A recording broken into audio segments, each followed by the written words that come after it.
Good morning, good afternoon, and good evening, everyone.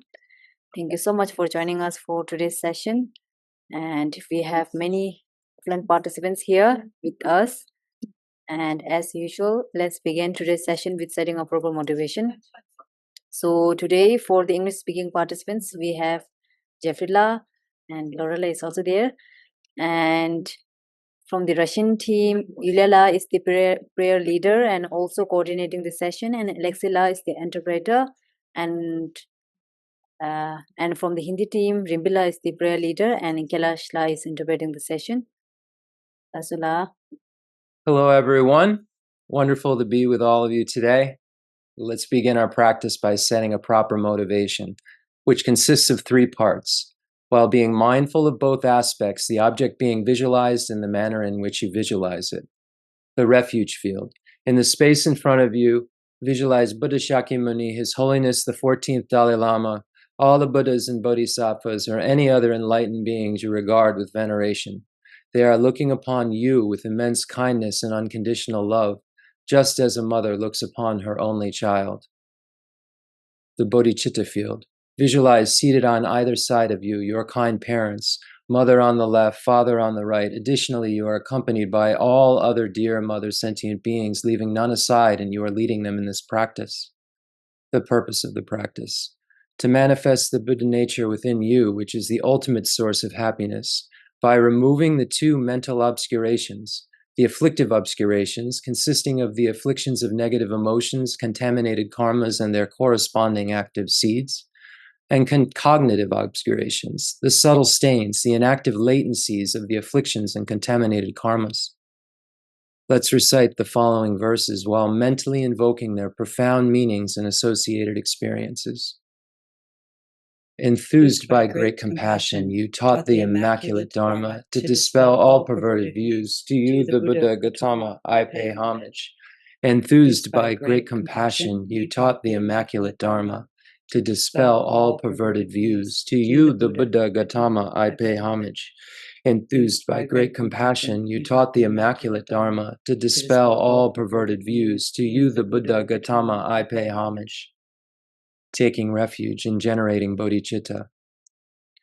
Sanye jodan zoji jonan la janju badu dani jazuji dagi jinzo ji bezonanji drola benje zanye dubar jo Sanye jodan zoji jonan la janju badu dani jazuji dagi jinzo ji bezonangi drola penje zanye dubar jo Sanye jodan zoji jonan la janju badu dani jazuji Dagi jinso ji bezonanji drola benje zanje dubajo.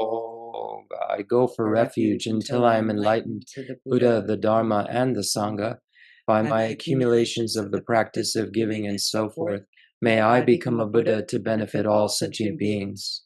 I go for refuge until I am enlightened to the Buddha, the Dharma, and the Sangha by my accumulations of the practice of giving and so forth. May I become a Buddha to benefit all sentient beings. I go for refuge until I am enlightened to the Buddha, the Dharma, and the Sangha. By my accumulations of the practice of giving and so forth, may I become a Buddha to benefit all sentient beings. Independent origination. There is no ceasing, no arising, no annihilation, no permanence, no coming, no going, no separateness, and no sameness. I prostrate to the consummate Buddha, the supreme among all teachers, the one who taught this peace which is freed of elaborations. I prostrate to the mothers of the hearers, the bodhisattvas and the Buddhas, which through the knowledge of all lead hearers seeking pacification to complete peace, which through the knowledge of paths causes those helping migrators to achieve the aims of the world, and through the possession of which helps subduers expound a variety of teachings. the one who is transformed into the reliable guide, motivated by altruism to benefit sentient beings, the teacher, Sugata, and protector, to you I make prostrations. The one who has eliminated the web of conceptualizations and is endowed with the divine bodies of the vast and the profound, who eternally shines forth the forever noble light rays, to you, the Buddha, I make prostrations. Inspired by wisdom and compassion, today in the Buddha's presence, I generate the mind of full awakening for the benefit of all sentient beings. Now recite the essence of dependent origination mantra along with Venerable Geshe Dorje Damdula's recording. Om ye dharma hetu pradava hetum tesham tathagato yamatat tesham chayo nirodha evam vati mahashramanaye swaha. Om ye dharma hetu prabhava hetum tesham tathagato yavatat tesham chayo nirodha evam vati mahashramanaye swaha. Om ye dharma hetu prabhava hetum tesham tathagato yavatat tesham chayo nirodha evam vati mahashramanaye swaha. Meaning of the Dendel Nimpo mantra. All phenomena arise from causes. The causes are taught by the Tathagata. The cessation of causes as well is taught by the great seer. Profound, peaceful, elaboration-free, clear light and non-composite, such is the nectar-like Dharma I have discovered. Finding no one to fathom this teaching in silence, I will retire into the woods. Beyond utterance, thought, and expression is the perfection of wisdom, which is unborn, unceased, and has the nature of space. It is the object of apprehension of self-realized wisdom. To you, the mother of the Buddhas of the three times, I pay obeisance. The four seals of Buddha's teachings. All composite things are impermanent. All contaminated things are the nature of suffering. All phenomena are the nature of emptiness and selflessness. Transcending sorrow is peace. The Guru is the Buddha, the Guru is the Dharma, likewise the Guru is the Sangha. The Guru is the source of everything wholesome. I go for refuge in the Guru. By the sound of the vibrant drum of Dharma, you liberate all beings of miseries. I beseech you to kindly remain and give teachings until the end of the expanse of billions of eons.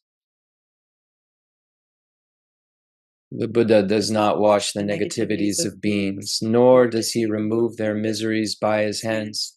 His spiritual realizations are not transferred to them. It is by teaching the truth of suchness that beings are liberated.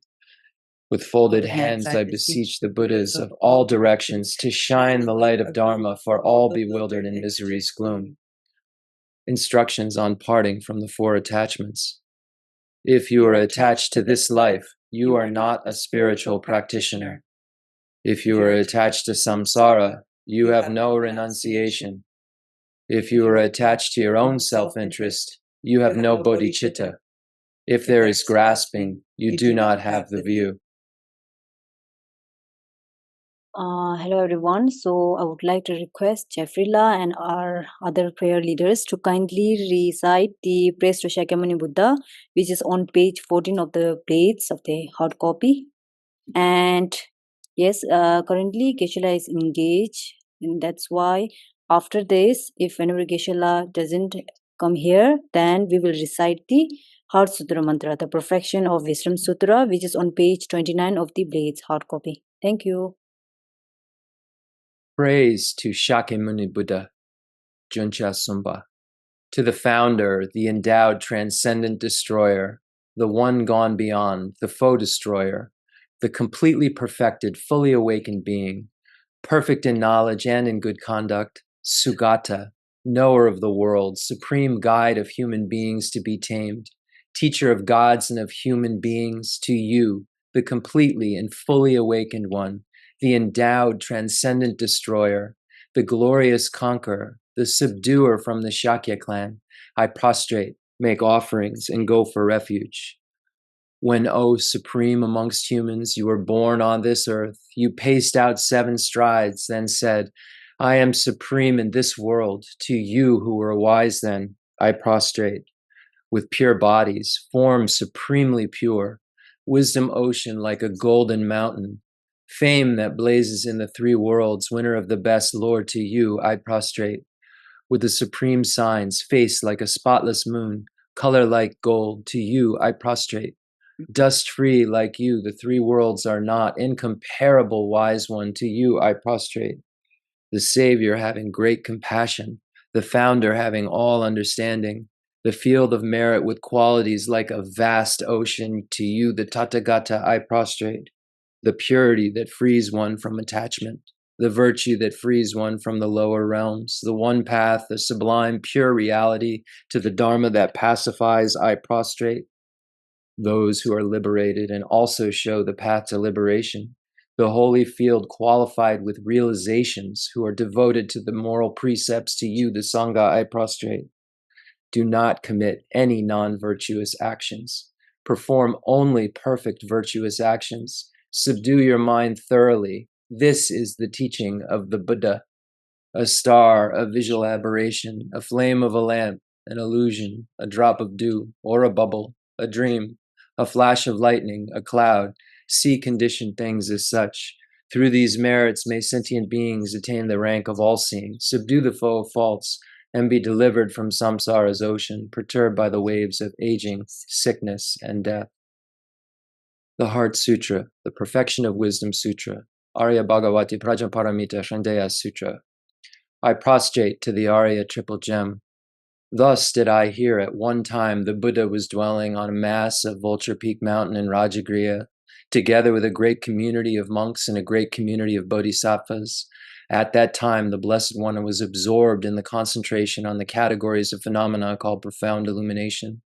Also at that time, the Bodhisattva Mahasattva Arya Avalokiteshvara, looking upon the very practice of the profound illumination of wisdom, and beheld those 5 aggregates also as empty of inherent nature.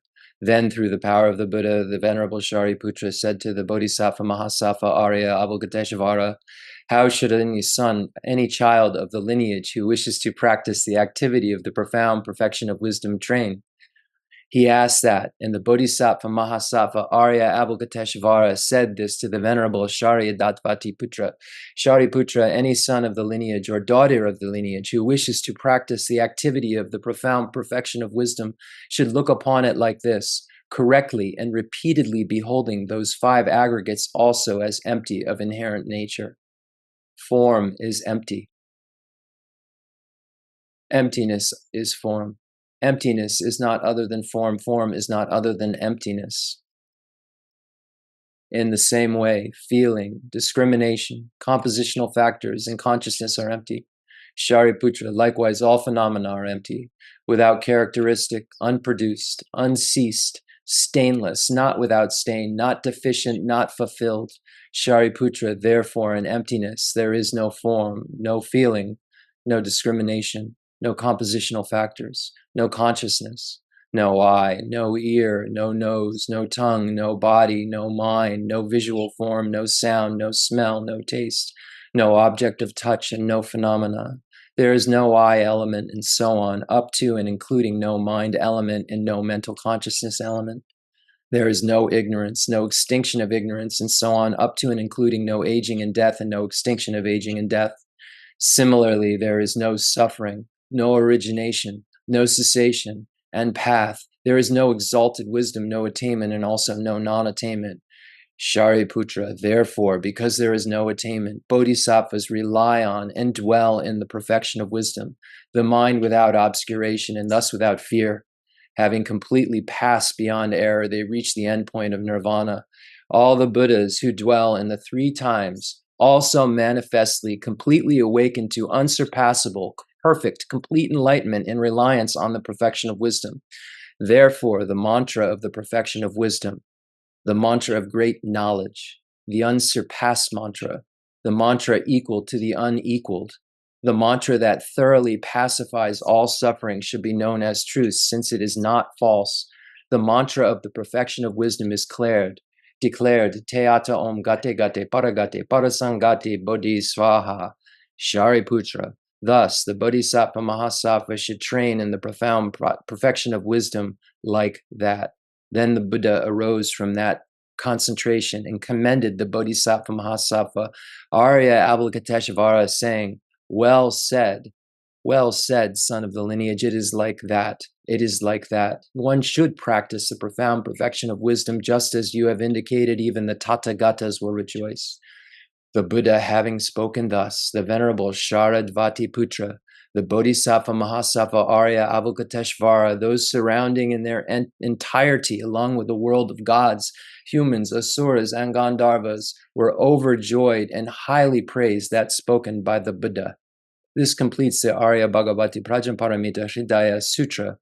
Te yata om gate gate paragate parasangate bodhi swaha.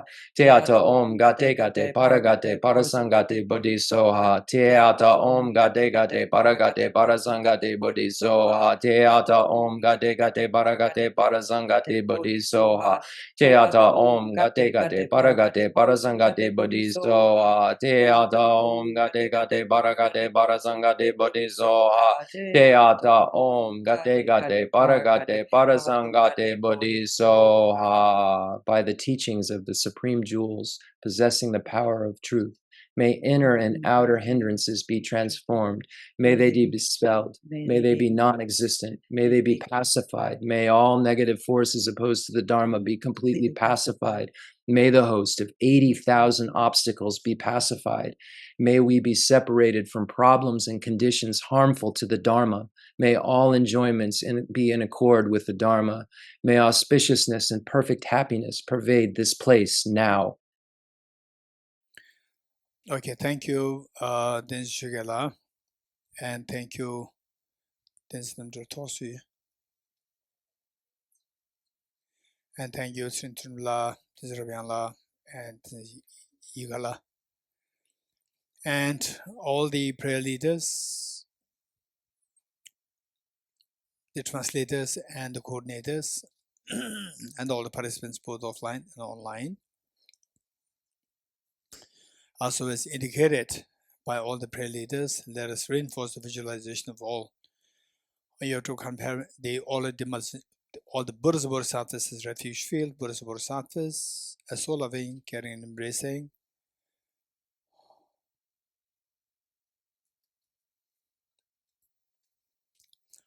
And for the Bodhicitta field, let us visualize your two parents, all their ascension mates with you, living on a slide with all you, including children. And the purpose of this practice is to awaken the hidden treasure within us. That's the whole purpose. If somebody would ask you, what is the purpose of doing the Dharma? What is the purpose of practicing the Buddha's teaching? Is to awaken the hidden treasure within us. Hidden treasure, which is known as Buddha nature. And what's the benefit if we awaken this hidden treasure? The benefit is to get away from all the fears of samsara and to have the infinite happiness yourself. Meanwhile, sharing this wisdom of the fearlessness and infinite happiness with all the dear sentient beings. So that is the purpose of the complete practice of the Buddha's teachings. And to make this happen, this Buddha nature or the hidden treasure within us, we see that. Why don't we see that? Therefore, it is known as hidden.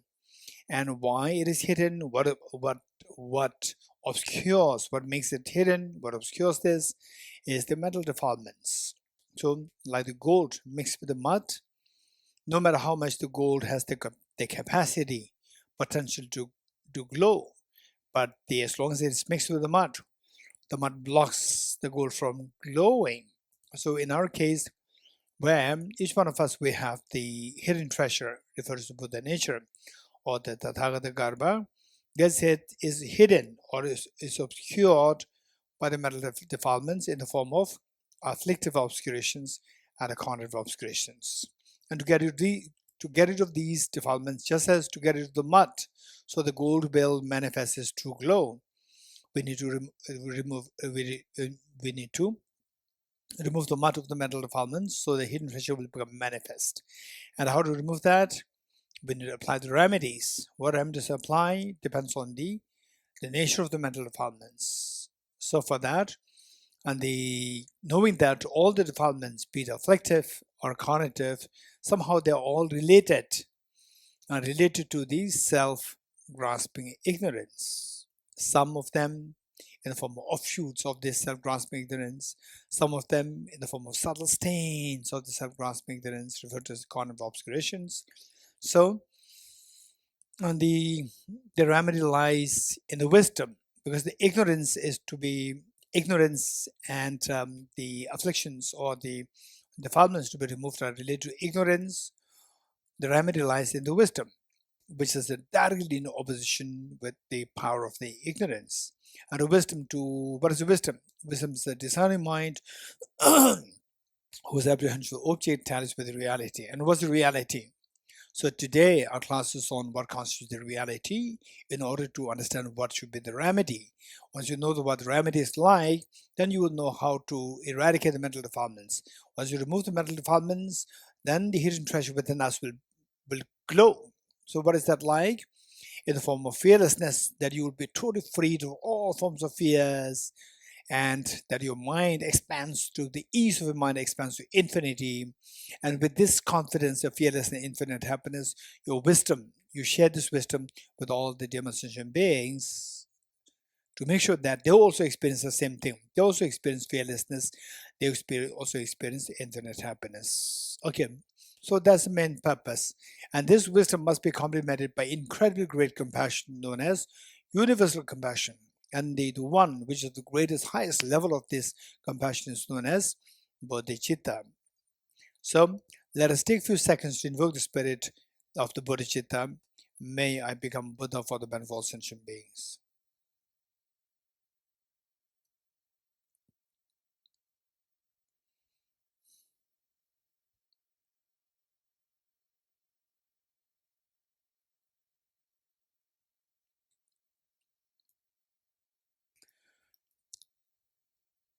So with this mind, let us also verbally activate this mental factor of the Bodhicitta together 3 times. May I become Buddha for the benefit of all my dear mother sentient beings. May I become Buddha for the benefit of all my dear mother sentient beings. May I become Buddha for the benefit of all my dear mother sentient beings.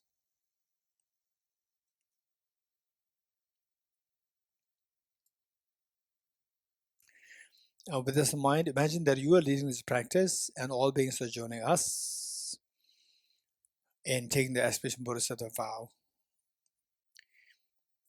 I go for refuge to Triple Gem. I confess the negativities individually. I rejoice in virtues of all the beings. I hold the blessed Buddha in my heart. I go for refuge and am enlightened. I go for refuge and am enlightened to the Buddha, the Dharma, the Supreme Sangha. I generate the mind of Bodhicitta to restore the accomplish aims of others, myself.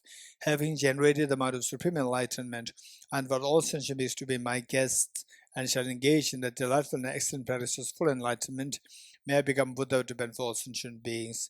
I go for refuge to the Triple Gem. I confess the negativities individually. I rejoice in the virtues of all the beings. I hold the blessed Buddhahood in my heart.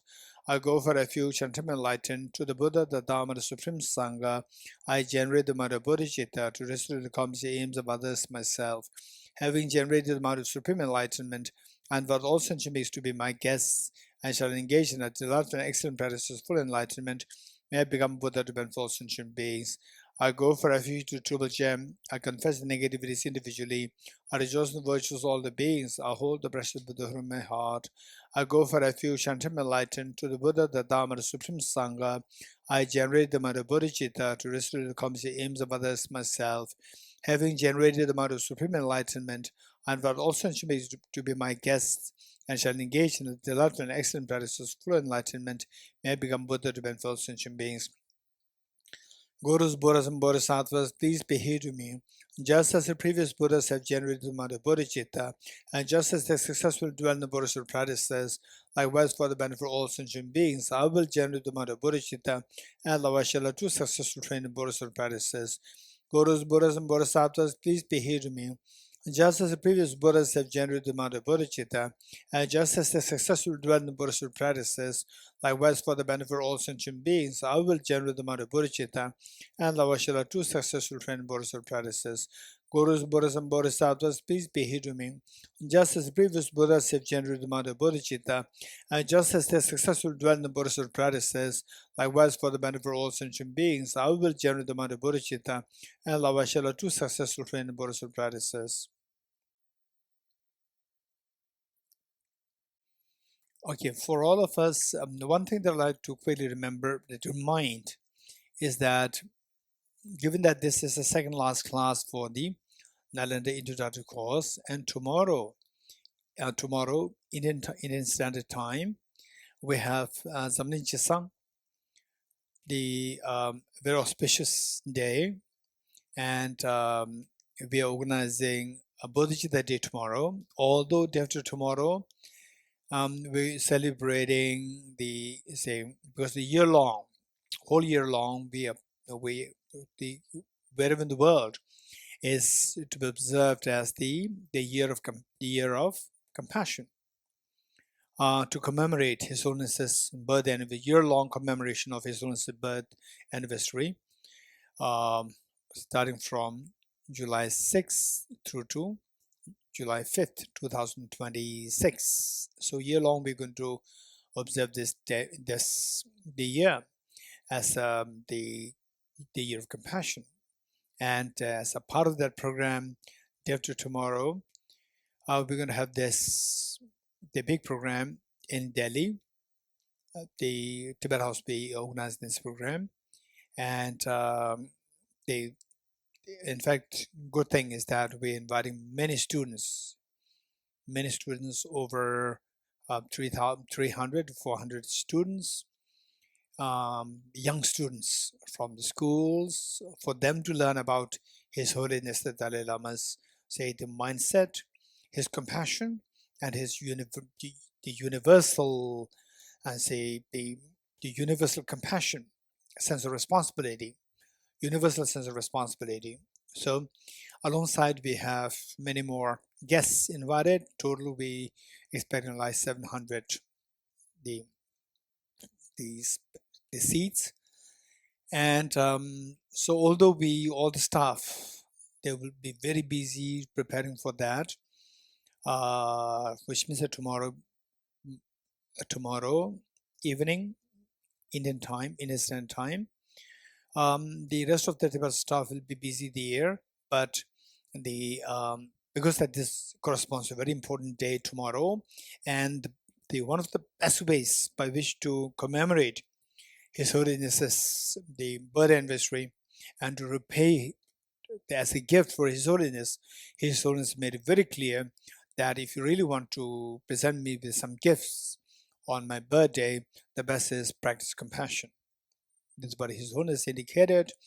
And as a part of that, last time, many of you already know about it, that we organized a conference on that day, 6th July, on the 4 commitments of His Holiness the Dalai Lama. We invited for the experts on this, and it was a great success, and many people truly benefited, appreciated this program. So likewise, day after tomorrow, that again is going to be happening on a larger scale, and the premium screening of His Holiness's the film It's not just a film screening, it's a premium film screen, the screening happening on His Holiness's the life, which is the wisdom of happiness, that is the title, and also that alongside the Mr. Manuel, who is the Swiss photographer and who had been with His Holiness for more than like 30 years, taking the photographs of His Holiness wherever His Holiness travels. And his book is coming out, pictorial book on His Holiness. Again, the title, the Dalai Lama. We invited him for the dialogue on his book. He's the author himself, and on his book with the Miss Gauri Gill, who's going to be like the moderator, and having a dialogue with him on this book. Then alongside, we're also bringing TIPA, Tibetan Institute of Performing Arts, the artists from there to perform cultural, extremely professional performance. And yes, it's going to be a huge cost for our Tibet House to bring up all these artists from Dharamsala to all the way to Delhi. But this is something to be celebrated, not only alongside the academic and rich academic performance, so forth, alongside as the way to celebrate, bringing the artists to perform on a very high level. Most likely the last 30 years in Tibet, the New Delhi did not really happen to have invited had the opportunity to have this very high level, the professional performance from the Tibetan Institute, known as the Tibetan Institute of Performing Arts. So this time, I'm glad that Tibet House is bringing them to Delhi so that Delhi people can actually witness that this high level of the performance from the Tibetan Institute is actually there, existing. So for that matter, Tibetan staff, they all will be very busy in preparing for the big event day after tomorrow, but they'll be busy from tomorrow evening. And despite that, the secretary asked me if I was still going to have the evening program tomorrow, which is the taking the aspiration Bodhisattva vow together, Bodhicitta day. I said, yes, of course. For His Holiness, the one which makes him feel so happy about the real gift for His Holiness is anybody doing something virtuous, or more precisely doing something compassionate act, and even more precisely taking the aspiration Bodhisattva vow, universal compassion of the Bodhisattva vow. That is something which be the greatest of the gift for His Holiness. So why not? Why should we have to miss that simply as a part of preparing ourselves for the Day After Tomorrow program? So tomorrow evening also, we're going to go around the same time. We're going to have the take an aspiration Bodhisattva program, and all of us, those who are interested, please join us for that. So yes, the Tibet's other staff, they want me and our RT staff and our program coordinator also are required there to prepare them that for that Day After Tomorrow event. But still, I said that, so we'll split. Tibet staff will split into two. The majority of the staff will go to the venue to prepare for the venue, and 3 of us will be here in Tibet House and conducting this program, Bodhicitta ceremony, tomorrow evening. Tomorrow evening meaning by Indian Standard Time, around the same time. So this is what I'd like to inform you, to bring this to you, because that why I'm saying this is that the Nalanda introductory course, those who are new to this, it is a great opportunity for us, because we have been always talking about the aspiration Bodhisattva vow, expansion, compassion, so forth. Now, how do we do that? How do we do that if I'm to do this practice on a daily basis, so that, like taking the antibiotics to get over the tuberculosis, that will take the antibiotics every day for the next 6 months. Likewise, what should I be doing to expand my heart, to make myself more fearless, to make my happy compassion, universal compassion, to expand infinitely, and that my ease expands likewise. So, and those who are interested to learn this in practical sense, so tomorrow is the day. So it's so coincided that we're on the verge to complete the NIC course, and it also coincided with having the taking the aspiration Bodhisattva vow ceremony tomorrow. So that is those of you who feel that, okay, this is an interesting thing to expand my heart, to make my stress, anxiety, and so forth to go down on a daily basis. What should I be doing? There's no shortcut. You just ask for something, and then you practice it, and within the same day, your misery, tension, anxiety will disappear. There's no such shortcut. And the maybe some medicine, antidepressants, you take it, it may reduce your stress, anxiety, but that will numb your brain, will numb your activity of the mind. But in some cases, this is an alternative. Whereas those who are wiser think of going for a permanent solution. For that matter, we need to, like taking antibiotics to get over the tuberculosis permanently, we require to take the dose of these practices on a daily basis. So those who are interested that, okay, it makes sense, then tomorrow is the time for us to learn how to do that on a daily basis. Okay, having said this, today is the part on emptiness. Of course, in the monastic universities, so one thing that I'd like to share with you is that we're talking about emptiness for 2 sessions, only 3 hours. 3 hours on emptiness. And but I would say keep it to yourself. Don't disclose it to anybody else. Keep it secret. Keep it confidential, for the reason that if in the monastic universities, they spend like 10 years, 20 years, that to like 10 hours to 12 hours every day, 365 days into 10 years, 15 years like this. If they hear that you are learning emptiness in 3 hours, they'll feel jealous of you. So therefore, keep it confidential. And then they may ask you, who's that teacher? And you say, Geshe Toji Tamde, right? Say the Buddha, they will say that Buddha remained silent for 49 days, and he is teaching this in 3 hours. You're getting it? So what a crook. Okay, Dorji, right? Okay, so keep it confidential. And if at all somebody talks about whether you study emptiness, you just maintain a dignified silence.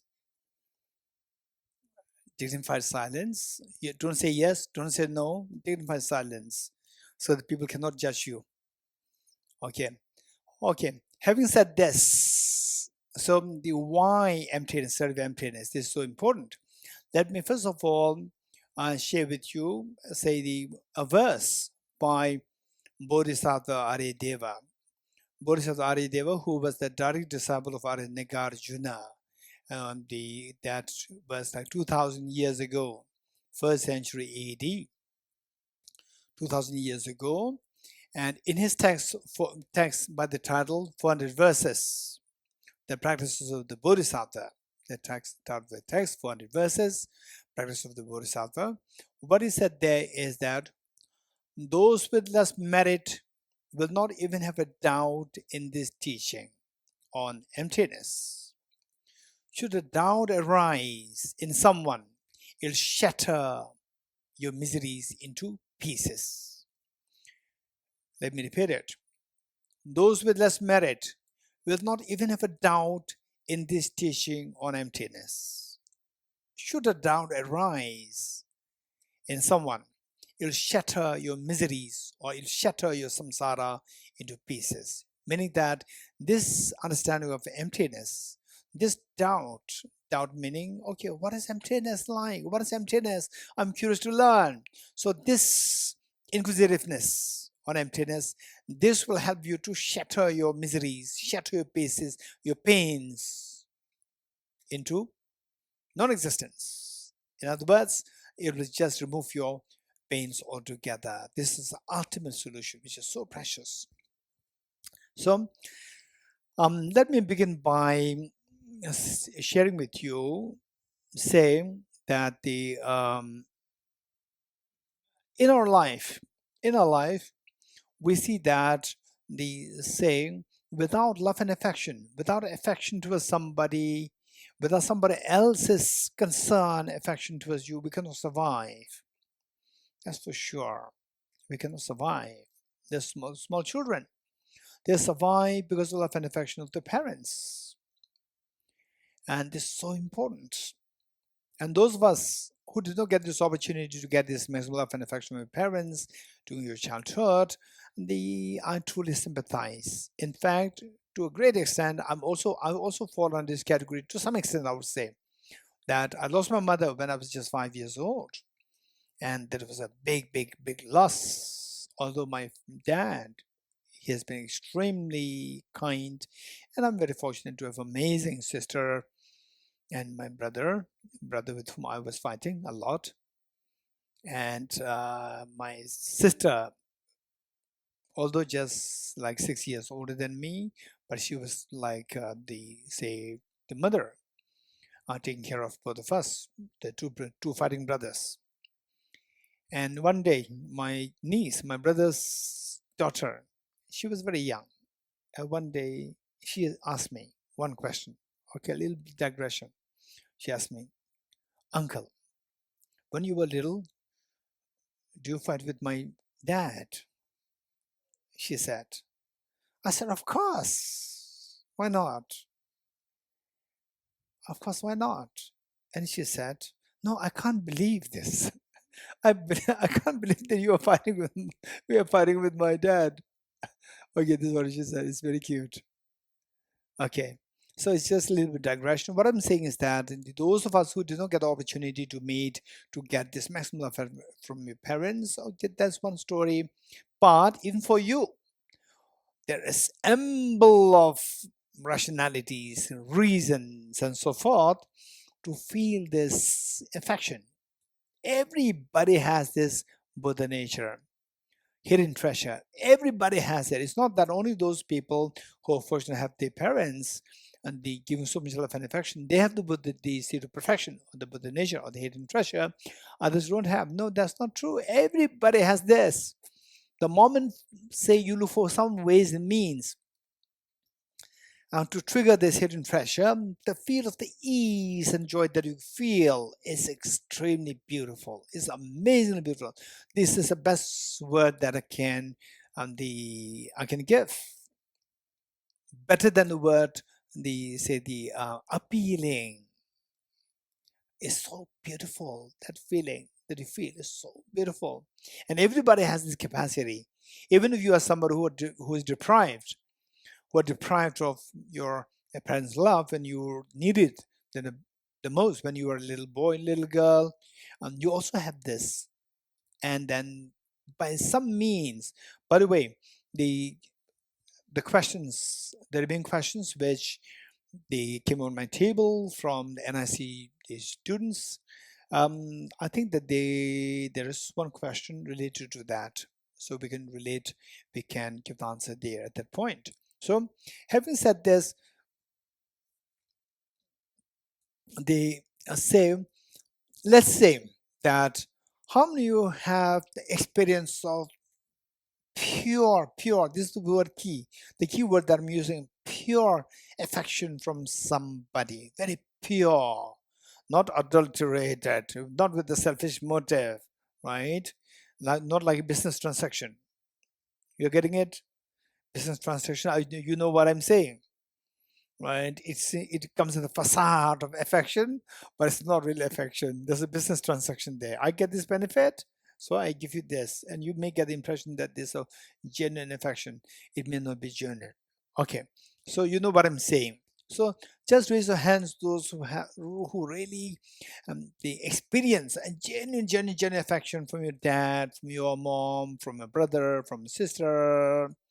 In some cases, I would say from your the husband, from your from your wife, from your daughter, from your son, and so forth, or from your grandfather, grandmother, or in some cases, genuine friends, workplace, your colleagues, your boss, your juniors, somebody who really felt a genuine, they say, the affection, presents. Okay, good. Next question. Do you all agree with me that where there's intense, genuine affection, Opposite is when you lose that. When you lose that, when you lose the person who otherwise is a great source of joy and happiness for you, when you lose that, then the pain is so acute. It just shatters your being, resents. The pain is so acute. Okay, now I'll give you three choices. I'll give you three choices. One, so much love and affection, and so much pain. Number two, no love, no pain. No pain, no gain. Number two. Number three, so much love and affection, no pain. I'll give you three options. Which do you prefer? Raise hands.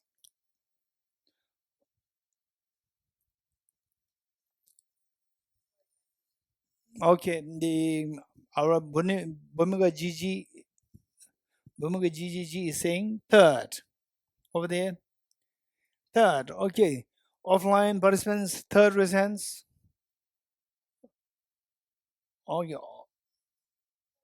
Okay. So the offline participants are all saying third, and online participants third. Raise hands. Third. Raise hands. Oh, okay. Wow. The next question is it possible? This is the question. You're getting it? Okay. If there's a choice, I'll go for third. We all agree. All agree, including myself. We all agree. If there's a choice, I will go for third. But the next question is it possible? You're getting it? Many people will say, Charles, I wouldn't say, no, it's not possible. It's not possible because you're bound to have the fear. For example, the more you love, the more profound you have affection towards somebody, more the fear of losing the person, more the fear. And this, the emotional fear is instinct and cannot be gotten rid of completely. It's required as a tool for your survival of the fittest. This is according to the evolutionary theory, according to Charles Darwin. So which means it's not possible. But, and then many of us also may think that no, it's not possible. It's very idealistic. Okay, now the Buddha said just different. Buddha said, yes, of course it's possible. How is it possible? The Buddha is the one who taught about the hidden treasure. Let's not forget it. Now comes the relevance of the concept of the hidden treasure. We all have the hidden treasure. Hidden treasure. With respect to the mind which is intangible, which is not tangible like the brain, is different. So this mind has it. So therefore, in the Buddha's teachings, psychology, study of the psyche, study of the mind is so extensively taught, because without explaining what the mind is, you're going to explain the Buddha nature. You're going to explain the hidden treasure. And only when you understand the mind so well, then you can understand that hidden treasure. It's amazing. And then how why these hidden treasures not they retrieved, not unraveled, is because of the ignorance which obscures this hidden treasure, like the mud obscuring the diamond. So what is this mud? Afflictive and carnal obscuration grounded on ignorance. This again is something so unique of the Buddha's teachings. And ignorance, not just ignorance in general. For example, I see the robe as a snake. This is also ignorance, but it's a very gross ignorance. And there are many people who identify very gross ignorance is fine. But the Buddha identified the subtlest of ignorance. Unless you get rid of this ignorance, subtle ignorance, you cannot have this experience of what is known as the infinite ease.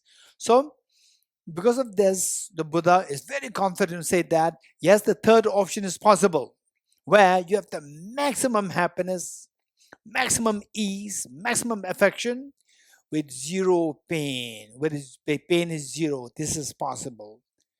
How? What is justification? We should have the courage. We should have the sense of articulation. We should have this intelligence to ask the correct question. So how is it possible? How? Don't say, no, this is not possible, it's idealistic. If you say like this, you are creating a dead end to yourself. Instead, if somebody says that yes, it's possible, just ask how. If the person does not have an answer, full stop. Then what the person said is just purely idealistic and purely blind faith. Whereas if you meet with somebody who says yes, it's possible, then you ask how. What's the problem with you asking the question how, rather than making your own statement saying that it's not possible, it's idealistic? Whereas if you don't get somebody who would say yes, it's possible, then you can say it's idealistic. But whereas if you meet somebody, you have to ask the question, how it's possible. If you get the correct answer, this is a big, big revolution for you, revolutionizing your thought process. And the journey is going to be a very different journey, extremely meaningful journey. Extremely meaningful journey. So the answer is yes, it's possible. How? Yes. Number one. What is the root of the pain? We don't want the pain. What is the root of the pain? And we want the maximum compassion, maximum affection, infinite affection. What is it like? Say, don't forget it. Say, if in two rooms, room A and room B, room A, I say with the light bulb, I covered this with the picture. And room B, there's a flower, and I covered this flower with the picture. In room A, light bulb, illuminating light, and cover this with a picture. Room B, just a flower, and cover that with a picture.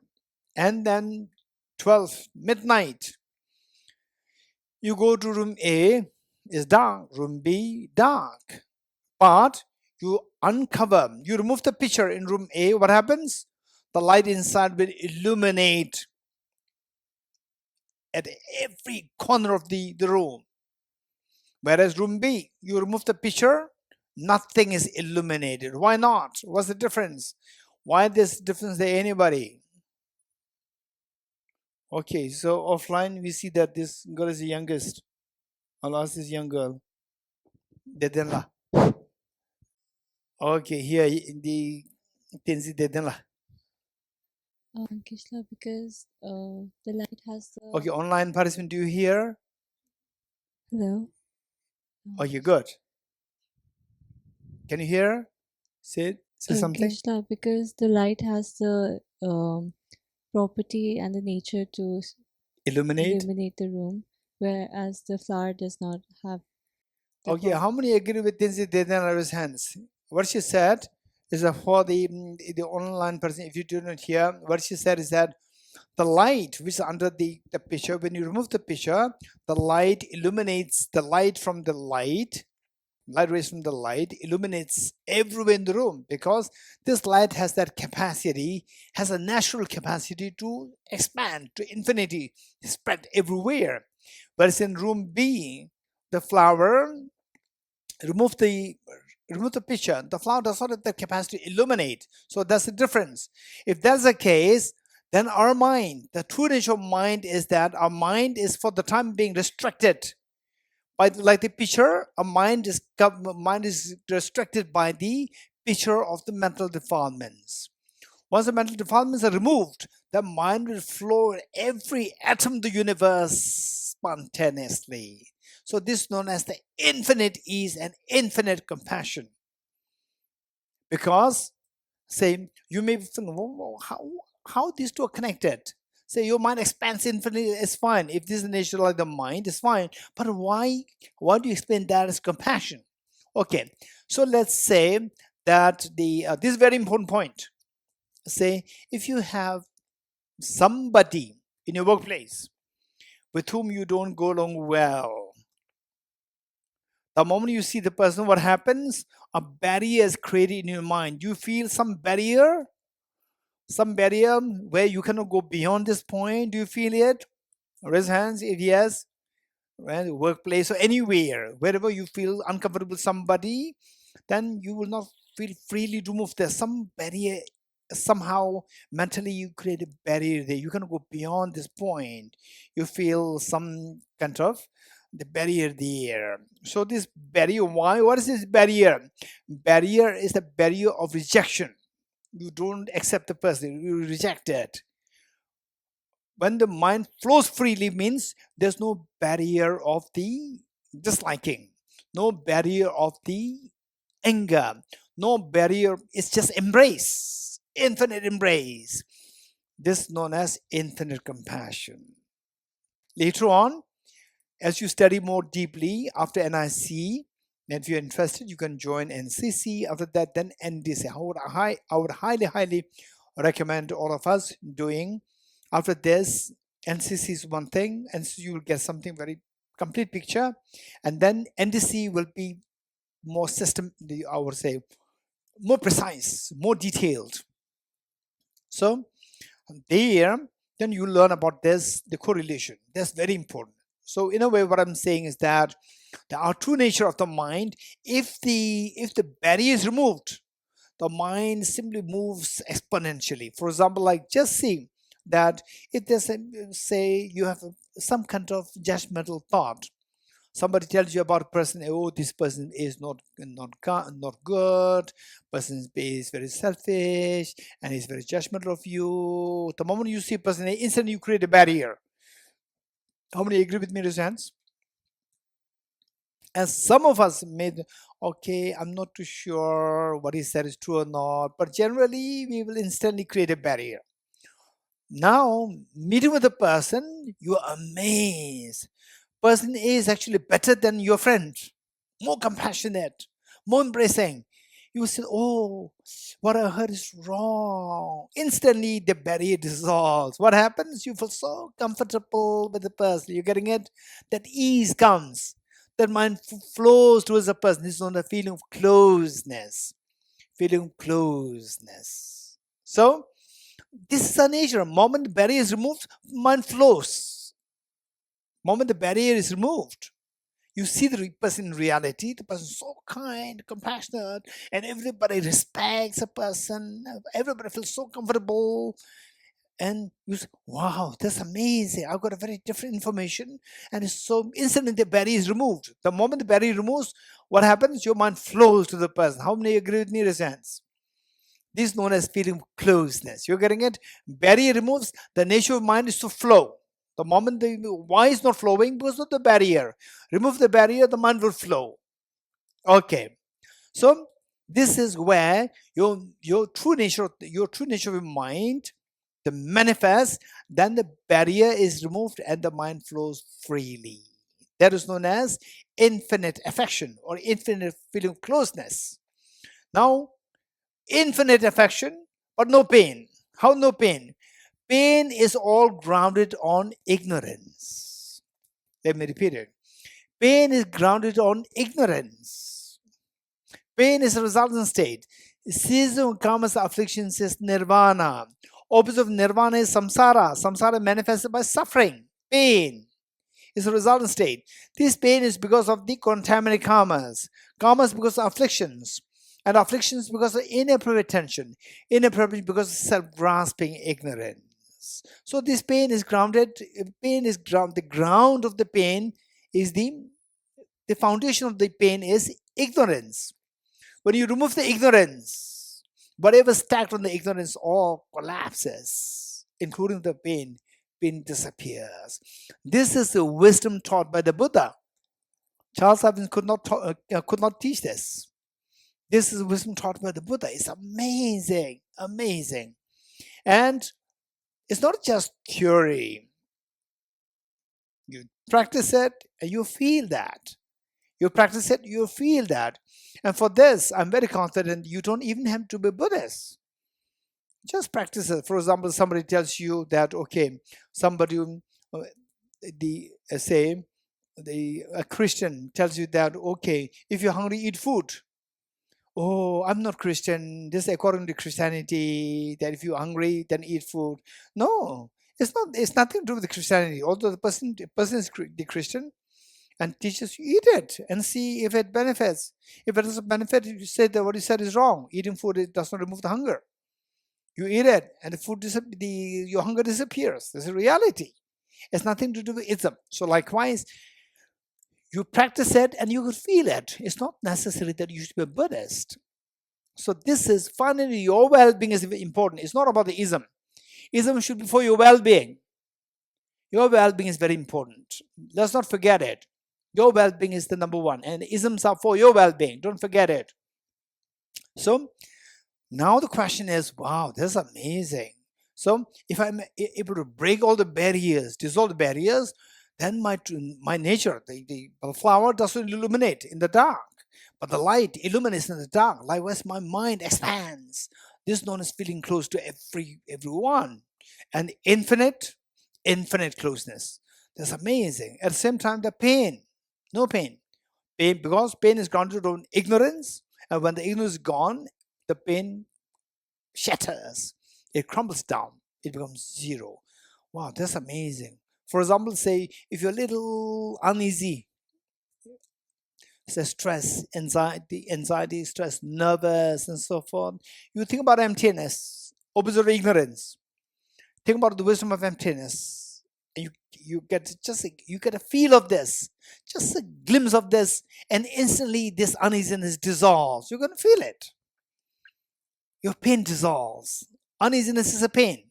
Uneasiness dissolves. In fact, there was one girl many years ago. It so happened that somehow she was connected. She came to know about Tibet House. Came to Tibet. The moment she came, it so happened that Tibet House was conducting a three-day program teaching on Heart Sutra, on emptiness, on the wisdom of emptiness, and she attended. This is amazing. Of course, we talk about coincidence. It's not a coincidence. No doubt is this girl's past life karma to meet with the teacher on Heart Sutra at the right time.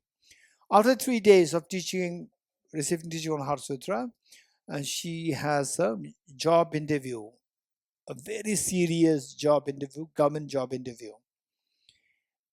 And so usually she heard about these very prominent figures in the textbook, or through her professors, she would hear these big names in her discipline. And that time she was actually seeing them on the panel, and it made her even more nervous. And she said that she meditated on emptiness. In 3 days, just imagine. 3 days learn about emptiness, and instantly the fear dissolves. And she got the job. So what I'm saying is that these are something which you try to study, contemplate, and then you put it into practice. You could feel the benefit that your unease simply dissolves, the pain dissolves. So if you experience the emptiness is so refined, then pain will be absolutely zero. So no pain, but infinite compassion. That's amazing. Okay, so for that, the pain, how to get rid of this pain. And eventually we come to realize that even this infinite compassion in its truest form, in its full form, to get to the level of the perfectly infinite compassion, we require the wisdom of emptiness. Not only for dissolving the pain, but even to expand this compassion infinitely, and that too in its most refined form, we require the wisdom of emptiness. So the wisdom of emptiness plays a very important role. It's for this reason that the Buddha Shakyamuni very clearly indicated that without this comprehension of the reality, there's no liberation. This is what the Buddha taught. And then the Bodhicitta Shantideva, in his text, he said that so the Buddha taught those with the apprehension of objective reality, there is no liberation. This is what the Buddha taught. And Bodhicitta Shantideva taught that all these branches, 84,000 branches of the teachings, all these numerous teachings of the Buddha were given by the Buddha in order to awaken this wisdom of emptiness, yana deda tamja yang to be share to the sum. Then Acharya Dharmakirti. And if you later on you will come to hear this name, Bodhicitta Shanti Deva and Acharya Dharmakirti, so often. Acharya Dharmakirti, what is said is that Tony Tawe Tujurgi Kumbar Hama Teduin. The wisdom of emptiness will liberate us, and all the other practices are taught to awaken this wisdom. So, considering all these things, we see that to be a very, very, very meritorious to even learn about what this wisdom of emptiness is. As Bodhisattva Arideva indicated that the sonam chunga chodera tezumzame samiguru. Which I already translated before. Those with less merit will not even have a doubt in this teaching on emptiness. Should anyone have a doubt in this teaching on inclusiveness of this teaching, it will shatter the samsara into pieces. So this is, from this we see that this is extremely, extremely profound and so meritorious that we come to learn about these. Okay, having said this, given that we don't have much time, we have only 2 sessions, maximum 3 hours, not even 2 hours now. Okay, so we have another half an hour plus the next maybe one hour, and then again we have to spend a little bit time on the question answer. So this is like a quick review or crash course on emptiness, and the and those who really feel that, okay, this is something which I have to in my life, I must get a glimpse of emptiness, then you have to do the more extensive studies on emptiness. And of course, the Tibet House offers all these courses there, and it's all because of the blessings of His Holiness Dalai Lama #1 and the generosity of the Indian government in supporting Tibet House, the financial support by the government. They'll be able to sustain within whatever grant the Indian government provides. We sustain within this, and we are not at all thinking about the fees and so forth. But if you don't take any fees, people don't value these. So therefore, we take the minimum fees. And for the students, even from this very, very, very subsidized fees for the students, again, from there, again, another 75% scholarship given, just like the one-time food for the whole year-long program. So this is what is being charged. And then for the monastics is 100% scholarship. So, and why the students are charged a little bit, because the students, they from our many years of experience, we see that the monastics, they are more serious. With the moment they embark on this, and they'll continue to sustain it. Where the students, because that they don't pay anything, then they just quit very quickly. They drop very easily. So therefore, to let them feel the value of this, we continue to charge them just something for them to feel. And whereas those people, even those who are not students of monastics and those who have financial constraints, they send requests to us that I don't have job, I have this problem, that problem, so forth. So can I still join where you can waiver the fees? Then we say that, can you do something for Tibet House? Can you do some transcription work, like 1 hour transcription work? And then the person says yes, and then we send some their teaching recordings, and we ask them to transcribe, and then whatever they transcribed is no use for us, because what the transcription that we do is very professional done, and the transcription that these people they do. So for us, if we had to really go through these transcriptions, it will cost us even more. We have to pay the editors more than so what we get. So therefore, they try to go into the dustbin, or what you bin. We go directly, we drag into bin. So let the person feel that I did something for Tibet House. I did something. So what I get, I didn't get it for free. I did something. So a sense of value comes. So for us, it's not about the money, it's not about anything, it's about the people to feel the value of this, because it's the blessings of His Holiness. We are not to take it lightly. Blessings of His Holiness to make it accessible to anybody in the world. So therefore, this is something, it's not, by the way, it doesn't mean that it doesn't send any message that any other institution charging so much, like 10 times, 20 times, 30 times more than Tibet House. It's not that they are making money and the Tibet House is so good, they are bad. No. As I said earlier, let us never ever compare in that sense. Other institutions, they have to survive. And what they're doing is a great job. And rendering the Dharma service to the people, making the Dharma accessible to the people. And for that, they have to survive. For survival, they need some financial, the support. So this is how they charge. Whereas Tibet House, although what we are getting from the Indian government is not huge, it's very small, but within that we try to stay. And the Tibet staff, they are really, really committed. They're very young, they're very committed. And once they become more experienced, I always let them feel free to leave Tibet House and join bigger, or whatever, where they get bigger salary. Do that. It's fine. What's the problem? The thing is that, that anybody who joins very young and we don't have much to pay, but whatever little they sustain this. Meanwhile, more important than what they get in terms of salary is the experience. Once they experience, then some of them, I would say that once they get good experience here, then they are competent enough to get minimum 10 times what Tibet House is paying. They become that competent. This is a gift from Tibet House, not necessarily in the monetary sense. So what I'm saying is that, and let us not compare Tibet House with other institutions. Don't think that, other institutions, they are charging like 20 times more than Tibet House, 100 times more than Tibet House. Never ever compare like this, because they also have to sustain. So this is something which I like to inform you. This is don't take it in a wrong way, that in a way Tibet is doing so good and other institutions, how come that they are charging so much?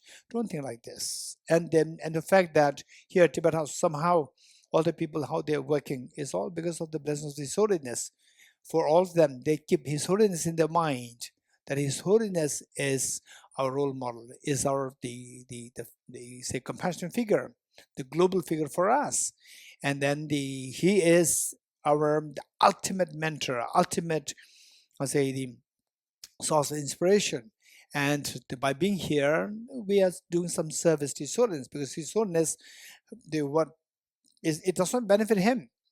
His Holiness wants the world to be a better world. People should have a more common sense. People should be more compassionate. And in this direction, this is what His Holiness is thinking about.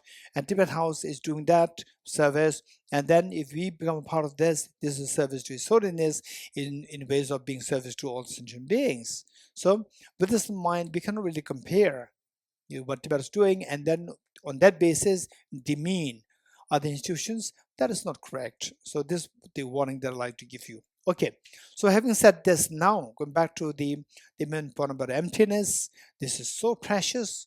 And always one thing that I very strongly share with people is that in this life we must get a glimpse of emptiness. In this life we must try to get a glimpse of emptiness. This is very important. You try to get a glimpse of emptiness and then try to correlate this experience with undermining or mitigating your pain. Try to correlate that experientially. Okay, I get a glimpse of emptiness. Now see how it works with my mitigating the power of the power of my pain, power of my ego, power of my anger, power of my stress. Just matter emptiness, and then just feel the difference. Versus single point meditation, your mind becomes a little calm, and then the effect of this on your emotion. Versus experience of emptiness, your mind becomes calm, and the effect on your emotions. It's very different. It's very different. A little bit of experience of emptiness and the effect on the emotions is going to be very different from experience of meditation, for example, sensations, observing the breath, and so forth. and your mind becomes calm, and then it has effect on your emotions also calm. That calmness and the calmness that the wisdom emptiness brings you is very different. So this is something that we need to remember. Okay, so having said this, next, to plunge into emptiness, you have to first pass through 2 gates. If you don't get through the 2 gates, you are not you are far away from emptiness. You may talk about emptiness for hours and hours, but you are not into emptiness. As long as you cannot get into so in other words, that you have to get through these 2 gates if you want to talk about emptiness. So what are the 2 gates? The 2 gates are in the form of 2 questions. First question is, do things exist? Do things exist? The world, good things give rise to happiness, bad things give rise to miseries. Samsara, nirvana, do these things exist? If the answer is no, you fall into nihilism. You fail to get through the first gate. Only if your answer is yes, of course, everything exists. Happiness exists, miseries they exist, your good virtues and happiness comes out of that. You do negativities, wrong thoughts, wrong deeds, and the miseries they ensue. Yes, of course. The cause and effect, effectively cause and effect, efficacious operate, functionality is undeniable. Only if you're able to pass through all these things, you succeed in getting to the first gate. So for the first gate is, do things exist? And in the pretext of understanding emptiness or having learned about emptiness, and the answer is that no, nothing exists, everything is empty, you fall into nihilism. You do not get through the first gate. Okay, only if you get through the first gate successfully, where you are able to say, do things exist? Answer is yes, of course. The functionality is accountable. Cause and effect is accountable. And everything exists. Only then you are entitled to go through the second gate.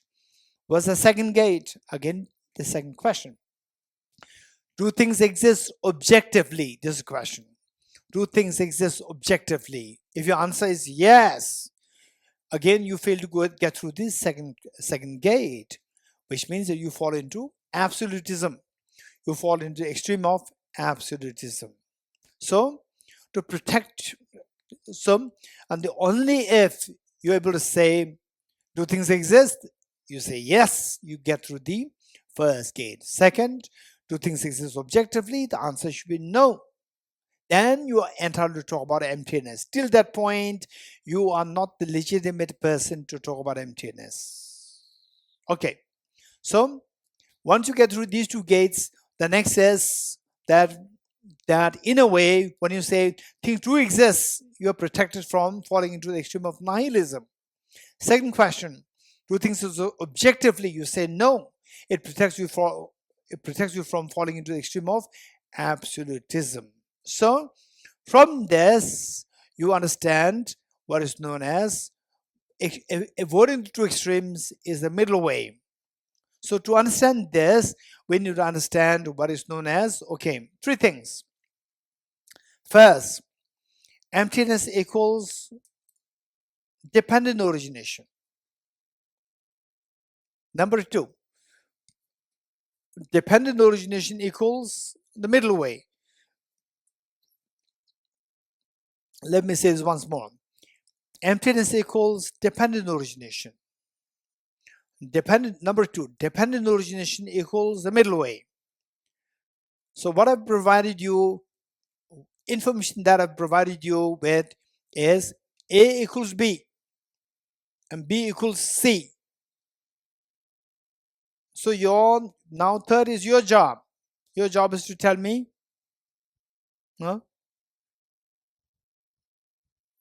So therefore, Akunchola here is saying, therefore your job is to tell me that, therefore you mean to say A equals C? Yes.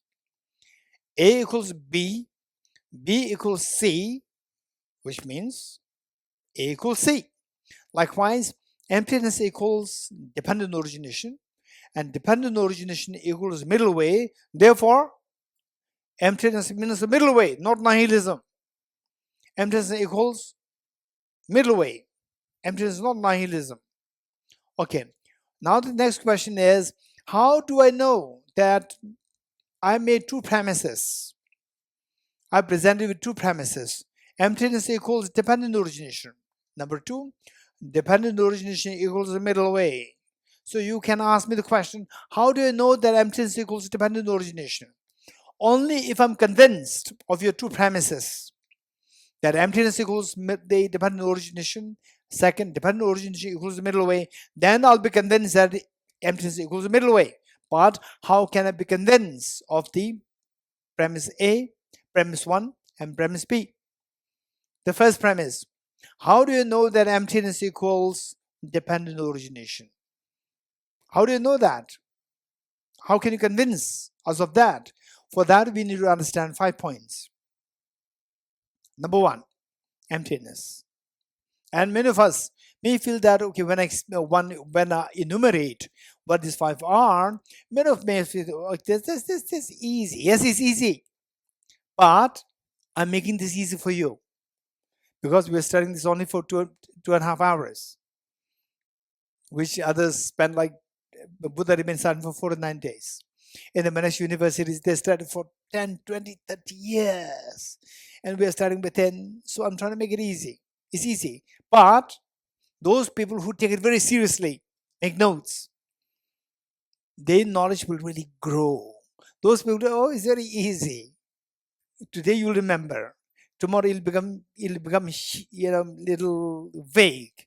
And after 1 week, you'll forget. What the 5 points you'll forget. And later you even have no idea. And those people who make notes, they will see that, wow, this is a treasure.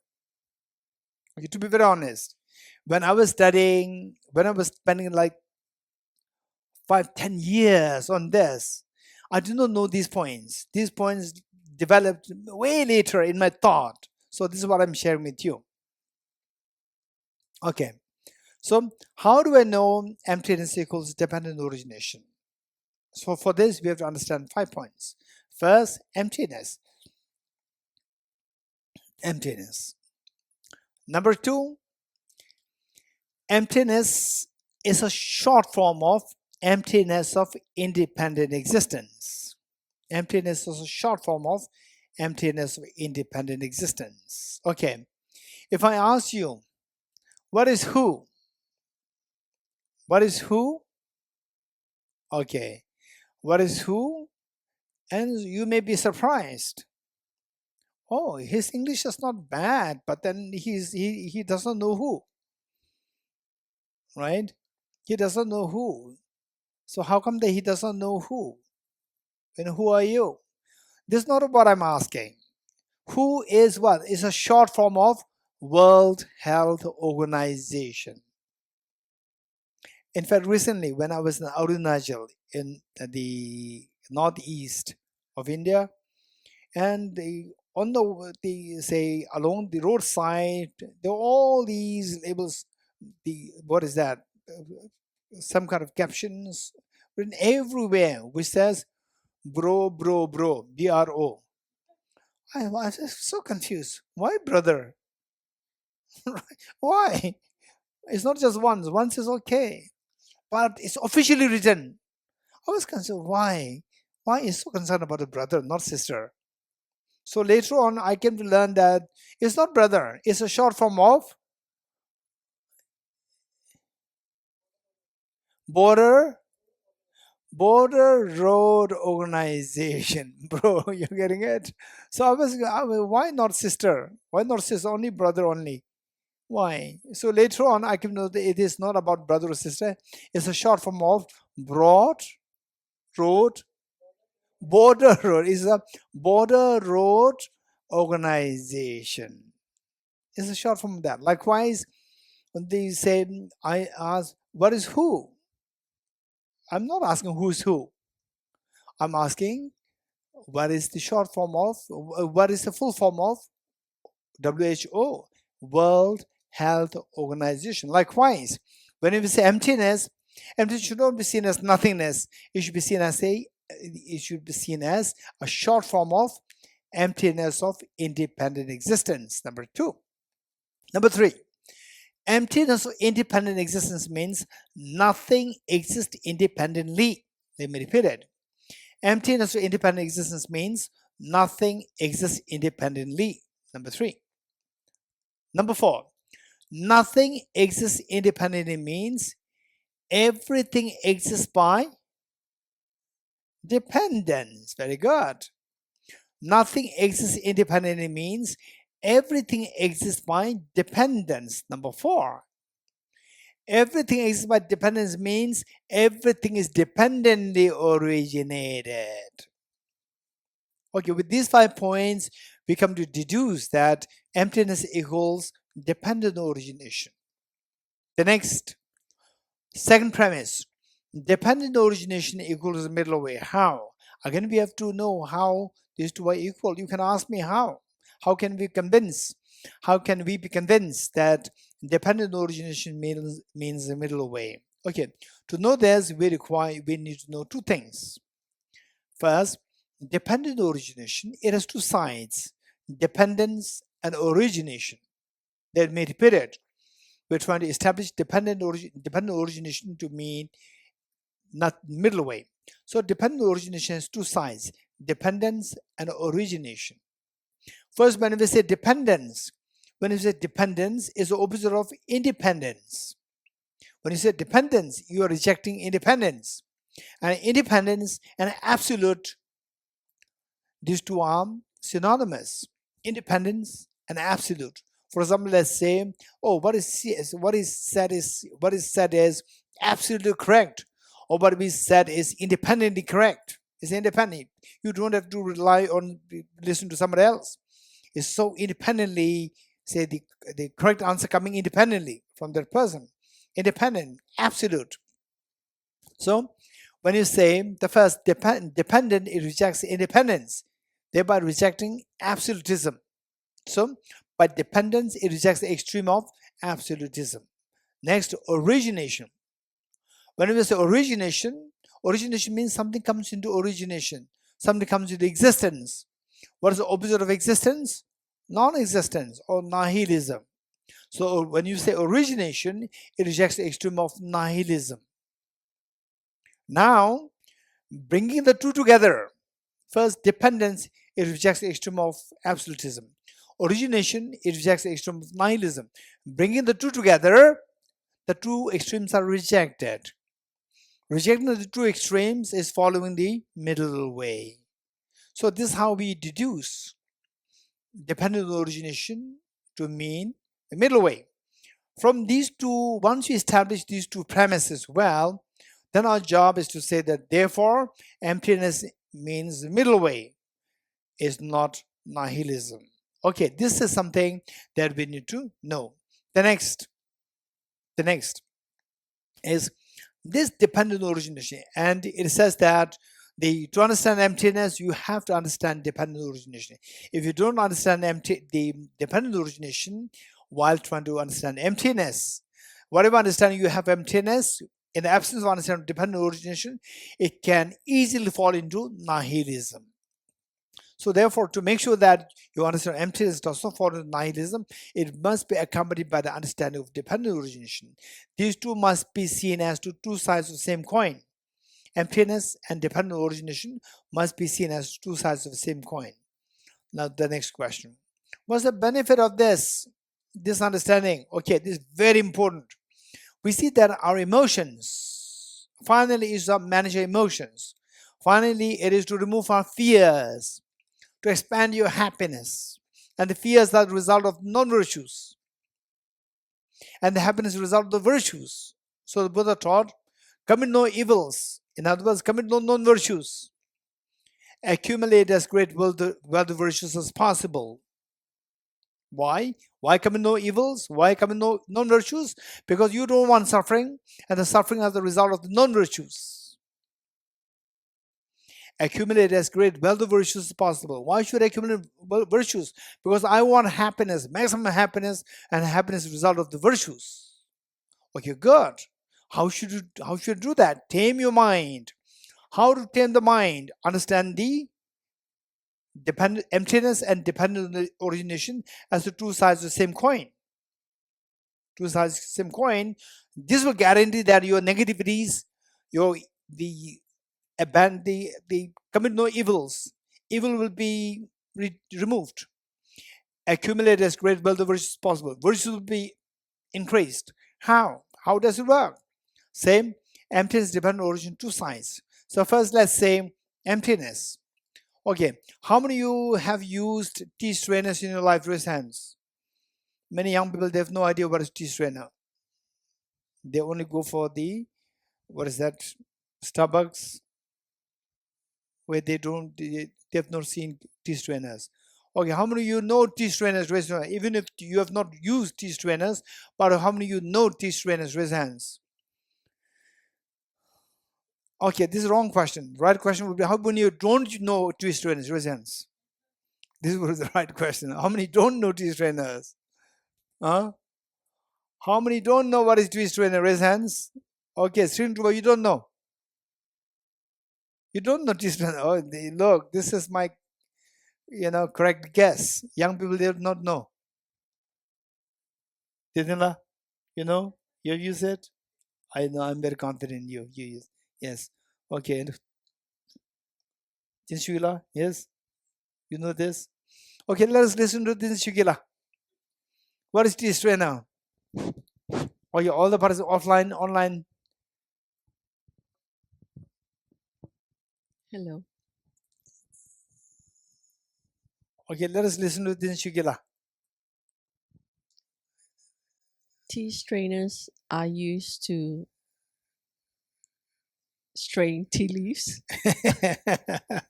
so that we can have tea. Okay.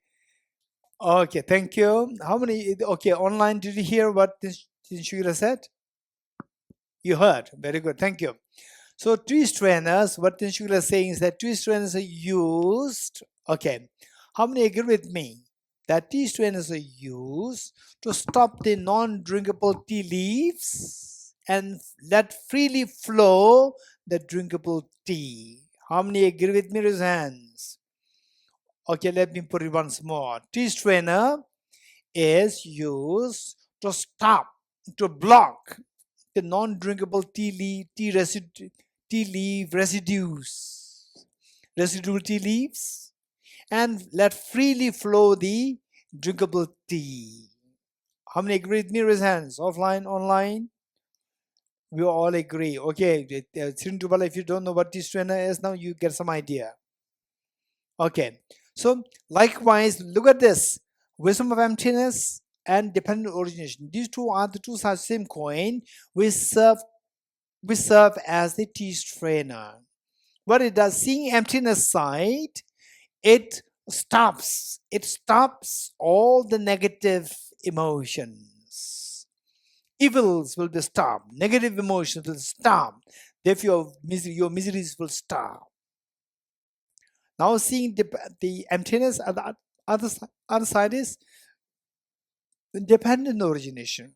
When you see dependent origination, it will freely let flow your drinkable tea.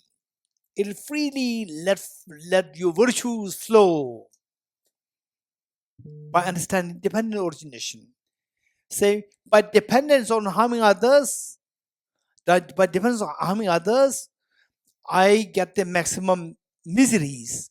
But depending on helping others, I get the maximum happiness. So this understanding dependent origination will make your virtues grow so fast. By understanding emptiness, that everything is like a dream, empty of objective reality. You wake up, and in the dream, all the fears, all the negativities you are about to do in the dream will stop the moment you wake up to know that the dream is empty of being real. So emptiness will stop primarily. This is a word that I do add. The understanding of emptiness will primarily stop the negativities, negative thoughts, evil thoughts, and thus miseries stopped. And the understand and the other side, dependent origination will primarily enrich your virtues. Enrich your virtues. Okay. So this is how understand emptiness dependent origination helps us. So minimizing your miseries to zero is known as fearlessness. Technically, it is known as anyone? The fearlessness, technically, it is known as okay. So here okay. So here we have Namsala.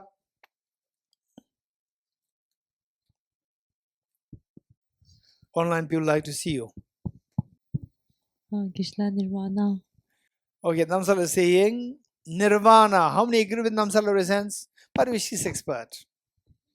She's expert. Yeah. So it's just pointless for me to say how many agree. Whether you agree or not, she's expert. Okay. So they say the fearlessness is technically known as nirvana. And your virtues multiply, your joy multiplies infinitely. So the infinite happiness, infinite joy, that is technically known as Valentine. Hello there, Gishala. I don't know. Sorry. Okay.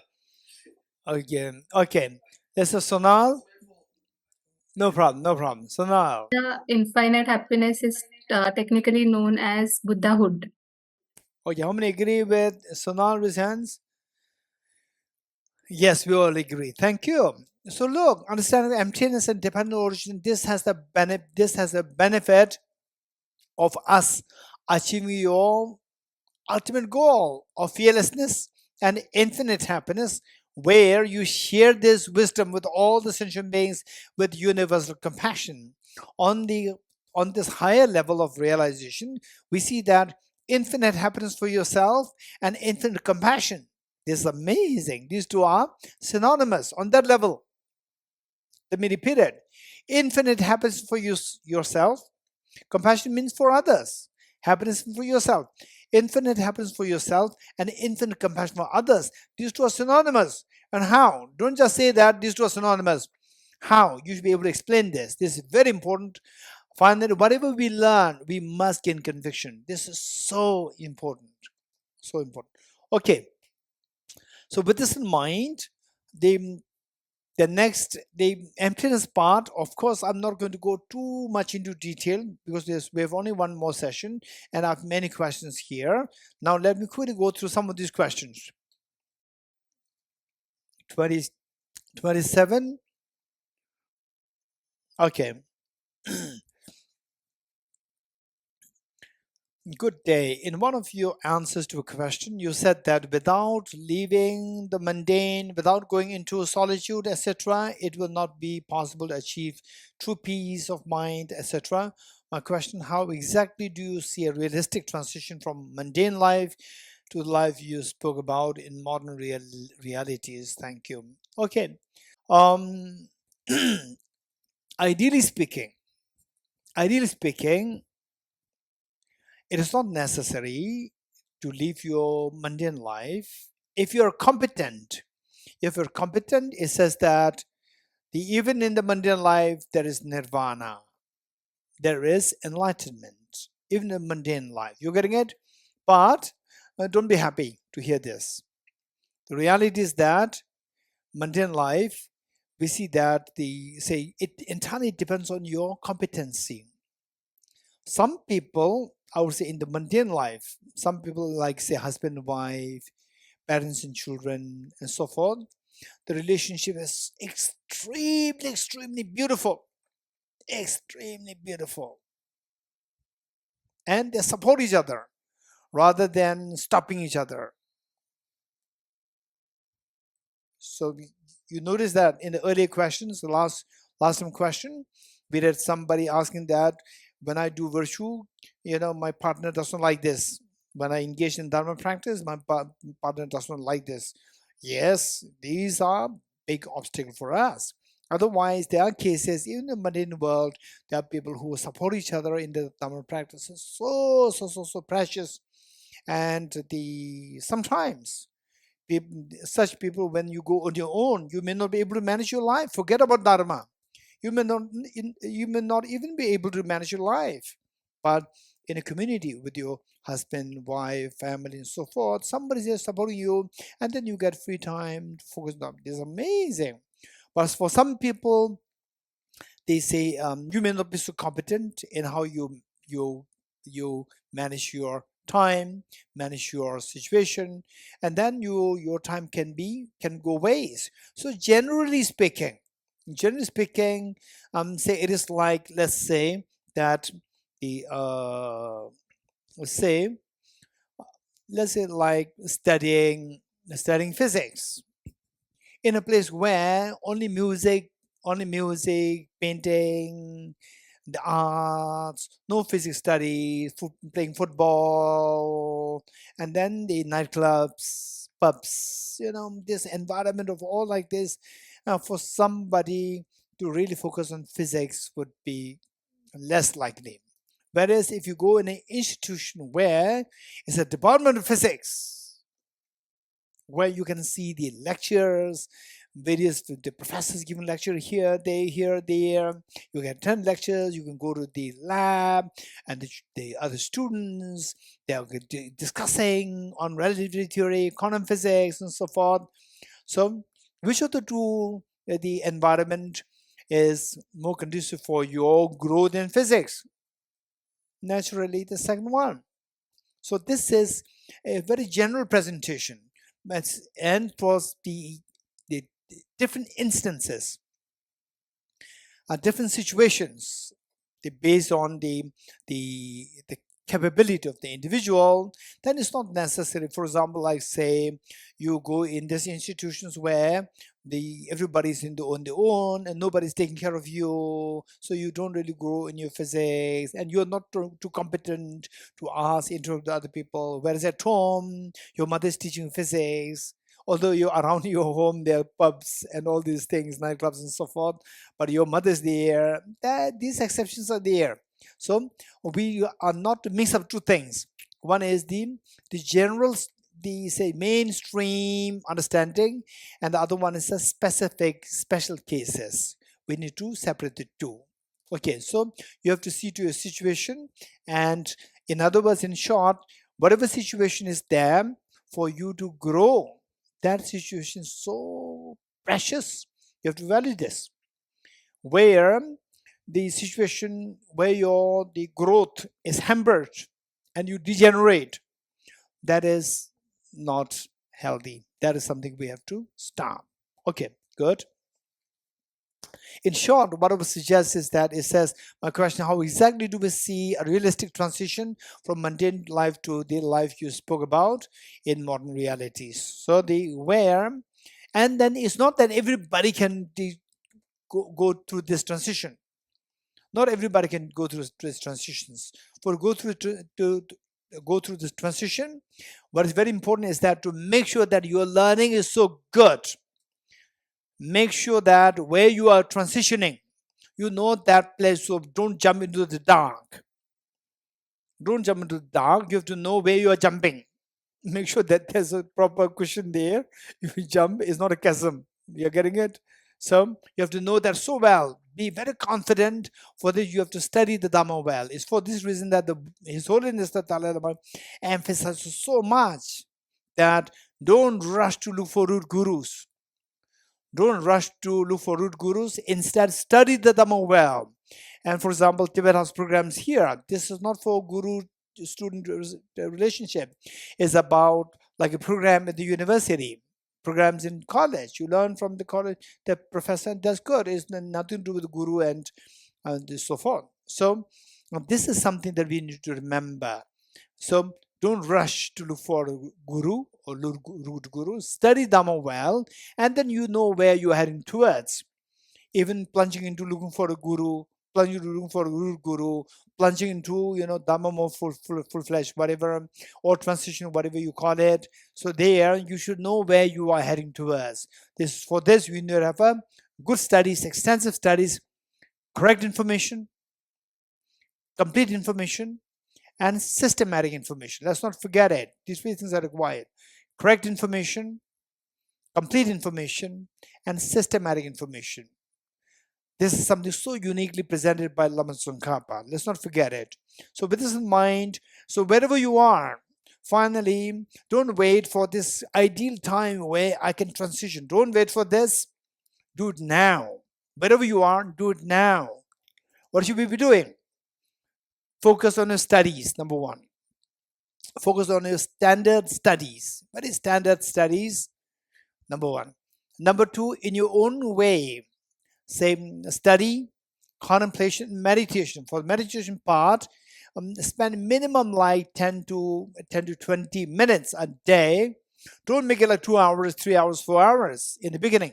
In the beginning, make it very short, 10 to 20 minutes of some practice, single point meditation, for the renunciation, 4 seals, for the Bodhicitta, the 3 verses or the 5 verses, for emptiness, recite some verses which are included in this book, the Blaze of Non-Dual Bodhicittas. Towards the end, there's one section known as the compendium, compilation of the teachings on emptiness and dependent origination. There's compilation there. From there, you pick up some verses on emptiness, and so that way you see that there are 3 things happening: renunciation, bodhicitta, wisdom, emptiness, and a little bit of shamatha meditation, a single point meditation. Do it in a very proper way. So these 4 things, if you can include it in your practice wherever you are, don't wait for the ideal time when you get a time to go to Mount Himalaya, Mount Everest. Don't wait till that point. It may not come at all, because every impermanence, you become older, and by the time you reach age like 50, like my age, you go to Himalaya, you will die very quickly. So start from now. Wherever you are, start from there. Okay, this is one thing that we need to remember. So next. Okay. Explained that suffering is the lack of freedom, and illustrated this with the example of a dream. Even a pleasant dream can be a source of suffering because we lack the freedom to choose it. If so, should we simply disregard dreams as merely contaminated experiences? Okay, so here the question is that, okay, even if the pleasant dream is also suffering, which means our happiness is also suffering. Pleasant dreams also has a lack of freedom to choose, and which means that our the happiness also suffering. If happiness is suffering, then the cause of happiness, which virtue, is also suffering. We have to get rid of this. Is this the case? Answer is no. So don't think. How many of you know the Heart Sutra mantra? Raise hands. Heart Sutra mantra, there are 2 ways of Heart Sutra mantra. One is Gate Para Samgate Bodhiswa. One is Gate Bodhiswaha. Right? This is the another mantra, Gate Bodhiswaha. So those people who say that either 0 or nirvana, either 0, 100% suffering, or nirvana. These people only believe in Gate Bodhiswaha. You guys no Gate Para Samgate. So don't expect 100% purity right from the beginning. So always go in relative terms. Say, Gate, 20%, which means 80% is impure. 80% suffering nature. Second Gate, another 20%. 60% still impure. You're getting it? Paragate is amazing, but 40% is impure, 60% is pure. Parasangate, 80% is pure, still 20% is impure. You see, even this also impure. Gate, parasam, they're all impure. We should discard all these 4 and jump to Bodhiswaha. So your mantra is very simple. What is the mantra? Bodhiswaha. No Gate, parasam, gate. You're getting it? So this is where we need to, don't expect perfection right from the beginning, even though it is flawed, but it's better than the earlier moment. Keep improving. This is known as progress. In say perfection, say for us, ordinary people like us, for us, progress is more important than perfection. Perfection comes last. If you wait for the progression, the perfection, without thinking about the progress, without appreciating progress, this is where we never reach the perfection. So for us, as long as there's a progress, you're amazing. Go with this.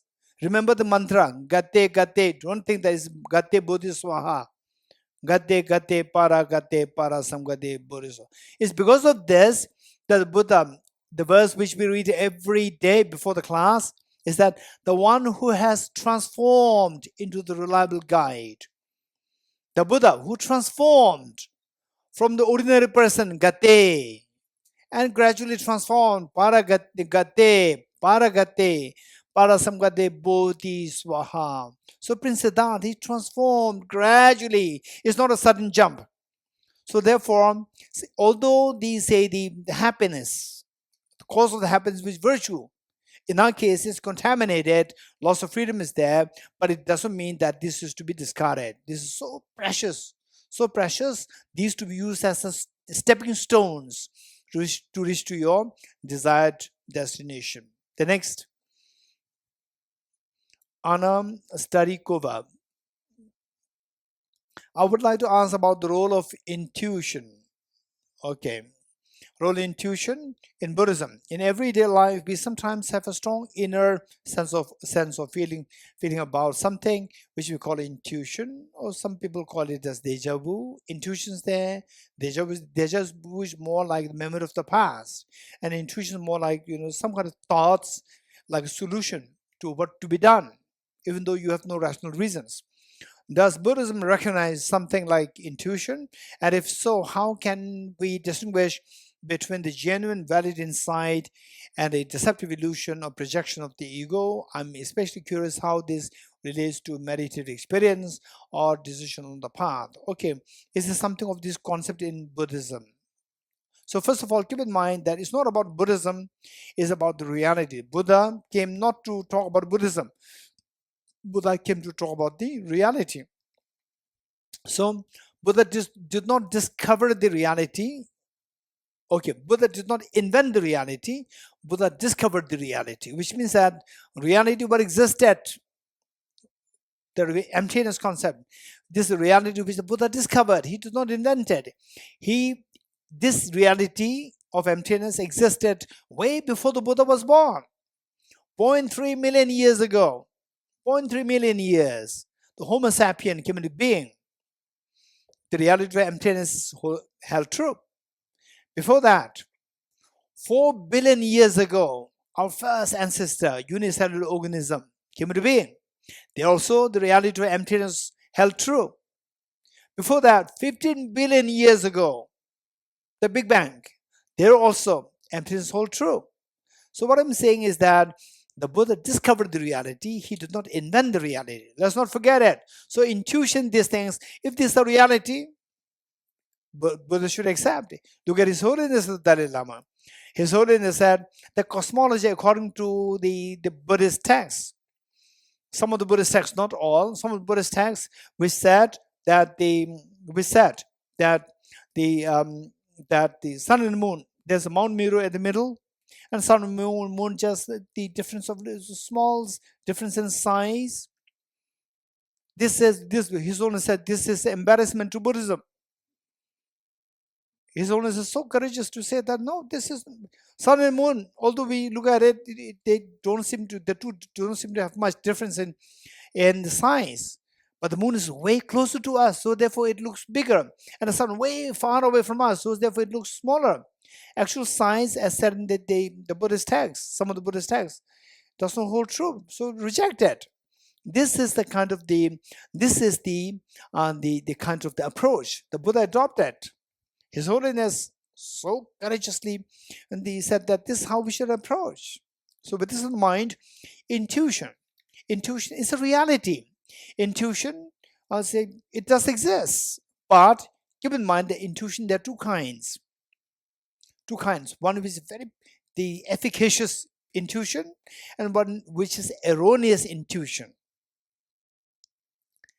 So efficacious intuition meaning intuition which can come true. The way you think it comes true.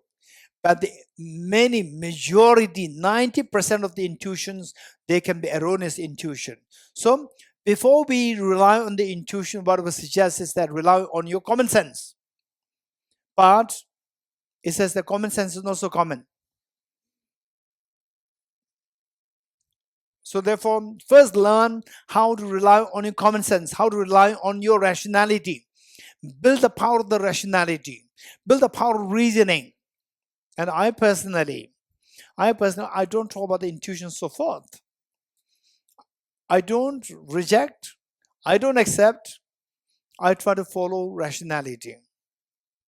And say, if there's a case where my rationality cannot work, then I use my common sense, or I use my, I wouldn't say intuition, whatever I think would make more sense, I go for this. I don't even go for divination. You getting it? One day, one Indian girl who was very close to me, she gave me a phone call. Gisela, she knows that I don't do divination. And she said, Gisela, can you please do a divination for me from somebody else? I said, what kind of divination do you want to do? And she said that I have some decision to make, and I don't know which decision to do. What is the decision? And she said that there's a rift between me and my brother. My brother, there's one property to be split half, one for the brother and one for myself. And my brother's asking that the whole property be converted to the brother's name, and the brother will, in exchange, the brother will give me some X amount of money. And I said, you agree with this or no agree? She said, yes, I agree. Do it. Why? No need of divination. Do it if you agree. It makes sense. And she said, but the amount that he promised to give me, he's giving me only 1/3. 2/3 he told me that he's going to give me later. Once I sign the paper, he may or may not give me. If he doesn't give me, finish, I'm lost. So I want divination. I said that, okay, before you do divination, tell me one thing. If you sign, what's the problem? If I sign, then later, if he doesn't give me the money, then there's a problem. Okay, if you don't sign, what's the problem? If I don't sign, my brother will become very angry. So I said, whether even if you do divination, these two things will happen. Either your brother will be angry, or even with the divination, see, he says yes, no, whatever said, either your brother will be angry, or you may lose the money. But with divination, it doesn't require divination, right? I said, don't sign. Be very practical. Use your intelligence. Don't leave any stone unturned. Be very practical. Don't sign. And later on, with the divination, okay, you sign, and later, if the money you don't get the money, you lose faith in the divination also. You lose everything. You lose faith in divination. You lose faith in people. You lose faith in your brother, right? Whereas if you don't sign, then you don't have to lose faith in divination. I don't trust. You have nothing to lose, and you don't lose your money also. Tell your brother, you bring the money, solid money, then I'll sign, and the property is yours. Very clean. Okay, so in other words, what I'm saying, intuition, say, don't, I would say, it's up to you, right? Whether you depend on intuition, not intuition, is entirely up to the individual, right? My suggestion is learn to build the power of your common sense. Learn to build the power of your rationality, rational thinking. Build the power. Because the more you depend on intuition, the more you depend on the divination, your power to take wise decisions will be stopped. Your power will diminish. And divinations can be correct, can be wrong. Okay. So next is, okay, next is Svetlana. Having spent 30,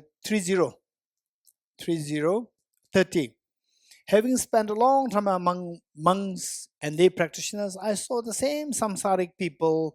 The aura of romantic holiness has dissolved. Please advise what view should I adhere in order to maintain adequacy on the everyday samsaric level of interacting with others and to cultivate a pure view of Buddhism. Thank you. So the better not to have the pure view. If you have the pure view, this is a problem. Because the world is imperfect and you're trying to have the pure view. Pure view in the reality world, my teacher said, Dorji, if there's no problem, you don't have to practice Buddhism. Don't forget it. If you have no suffering, you don't have to practice Buddhism. Buddhism is not required. So the fact that we are doing Buddhism means that we have a problem. Just you have a problem, others also have a problem. Don't think that others should be Buddhas to help me. Don't think like this. So others also have a problem. You also have a problem. So with this in mind, don't hold the pure vision at the moment. Right? Learn the Dharma well. Learn the Dharma well, where you become so confident that even if I hold a pure vision, still my confidence will not shake. My compassion will keep growing rather than my level of, wow. So one time, one of my friends, initial exposure to Tibetans.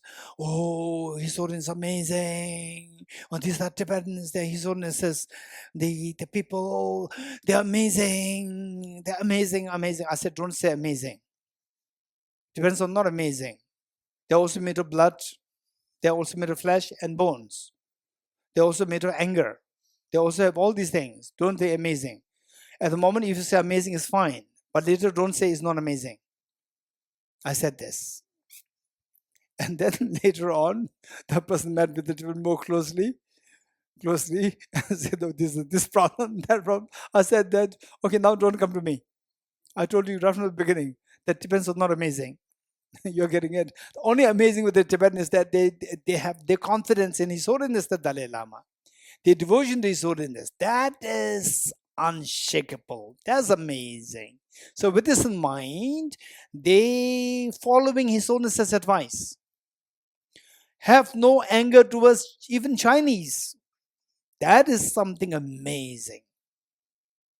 So, His Holiness said, have no anger towards the Chinese. It doesn't mean that the Tibetans 100% they follow. No, they could not follow. They are also ordinary beings. They also have anger. Because of this, they are following His Holiness. If there is no anger issue, if they are Buddhas themselves, they don't have to follow His Holiness. They don't have to follow Buddha. The fact that they're following somebody means they're imperfect. Imperfect means they have anger. They have anger issue. But they're trying to control the anger because of somebody who they love so much is advising, don't have anger. Don't have anger. You're getting it? So therefore, we should not be too naive. They should not be too naive. We should be extremely realistic. So the thing is that monks, nuns, and lay practitioners, Dharma practitioners. Why monks? Why nuns? Why Dharma practitioners? Means that they have the problem. They're approaching in order to attain the fearless and infinite happiness. So they have not attained. So therefore they're practicing the Dharma. So don't imagine that they are perfect. And just as you imagine they are perfect, they're also expecting you perfect. And they see that you are not perfect. They'll say, what is this? I thought that she's a Dharma practitioner, she's a perfect, not perfect, right? So two imperfect people, they complain about each other. You are not perfect, you are not perfect. So instead, what is important is, don't be like a bee. I said this earlier. Be like a bee. What does it mean by be like a bee? Just a bee lands on the flower. Just as bee lands on the flower, the bee will make sure that you don't disturb the flower. And the flower, don't allow the flower to disturb you. You're getting it? Don't forget it. Be like a bee. You go into Dharma center, you go meet the monks, nuns, the practitioners, whatever, you go there. They are like the flowers. And you are there, going there to suck up you're not going to give everything free. You're not going there as a Buddha. You're not going there as a Bodhisattva. You're going there as somebody to suck the nectar from the air. If there's no nectar there, if it's moving, fly. Run away. You're getting it? Run away. You don't have to stay there. Nobody's forcing you to stay there. Run away. And whereas when you're sucking the nectar of the air, Don't disturb the flower also. Don't disturb them. Don't let them disturb you also. If you feel that you don't get anything and it's very disturbing, you leave. Don't disturb them. This is what we need to remember. Okay, next. 31. Makina bomb. How do we respond to when the object we are coming into contact with is an emotion? For example, I feel low, and upon realizing I feel low, this leads me to worry or feel inadequate because this emotion is present. Okay, so first thing is that these emotions, we have the experience of the emotions, and these emotions are not just coming for the first time in our mind.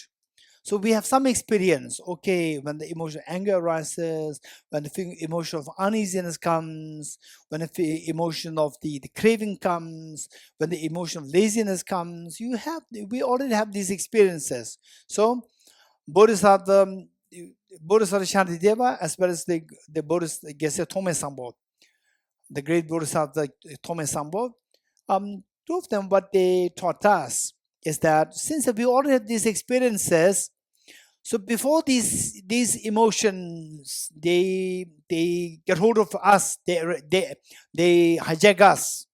Before these emotions hijack us, say right from the beginning, think of what should I be doing when these emotions arise, before they arise, to prepare yourself. For example, like, okay, so I have the beautiful house, wooden house, but in case the wood means it's prone to fire. So if the fire happens, what kind of precautions should I need for the fire? Oh, I need the water, what do you call it?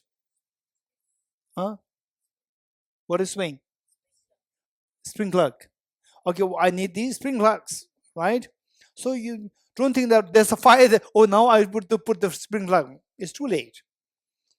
So because we already have the experience, okay, now these are the problems. Sometimes I'm prone to laziness. Sometimes I'm prone to anger. Sometimes I'm prone to deep sense of hopelessness. These things happen. So when these things happen, what should I be doing? So the short-term answers are there, long-term answers there. Go for both. Don't only go for the short-term, don't only go for the long-term.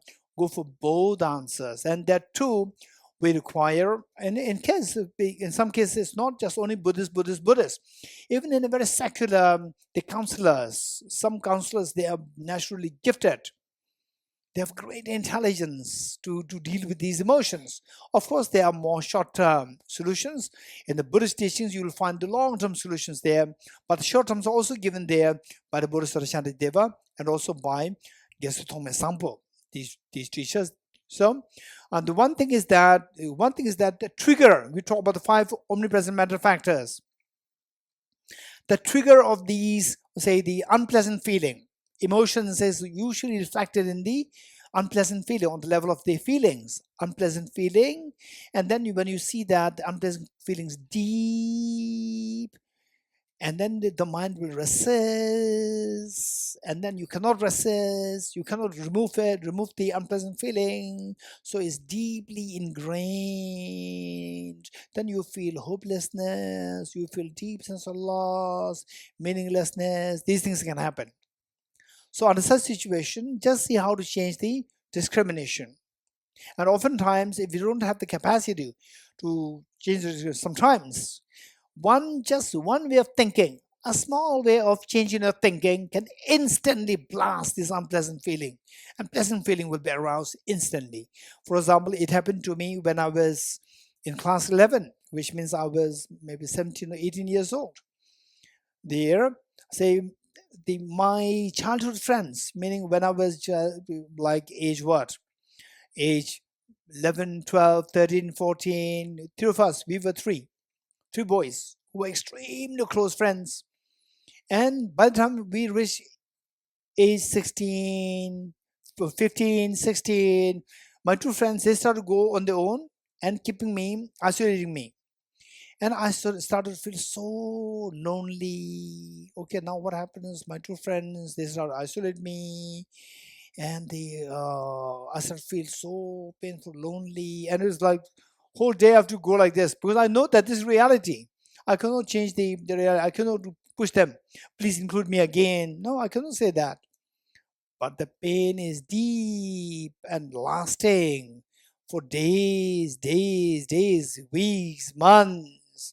Finally, I became so desperate. I went to my teacher. That was in school before I became monk. Then I told my teacher, who is also the hostel warden, said, this is what is happening. And my teacher said, Dorji, don't feel sad. You're very lucky. No, I'm not lucky. I'm feeling sad. And then he said, no. These two boys, they are actually complimenting you. No, they're not complimenting. They see me as useless person. Two of them go on their own. No. They're complimenting. They don't say that you're good. But what they're doing is they want to smoke. They want to drink alcohol. And the school does not allow that. And though two of them, they want to do that. Now they reach that age, puberty age. They want to do that.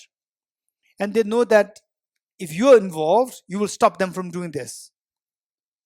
So you become a hindrance to them. In a way, what they're saying is that you are a good boy. Wow, if this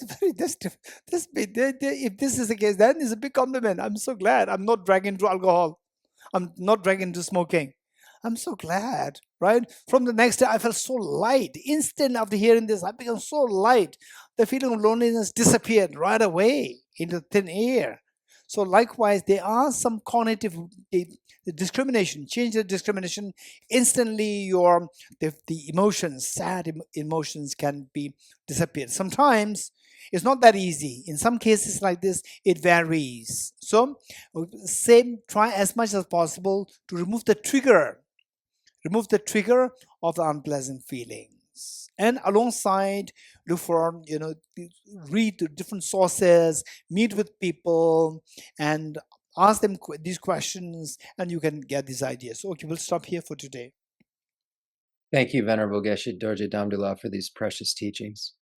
I dedicate the merit thus gathered toward the realization of the deeds and the prayers of Buddhas and Bodhisattvas of the three times and to the upholding of the doctrine of scripture and insight.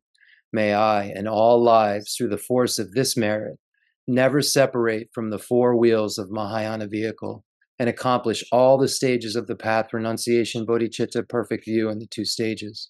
From my two collections, vast as space, that I have amassed from working with effort at this practice for a great length of time, may I become the chief leading Buddha for all those whose minds' wisdom eye is blinded by ignorance.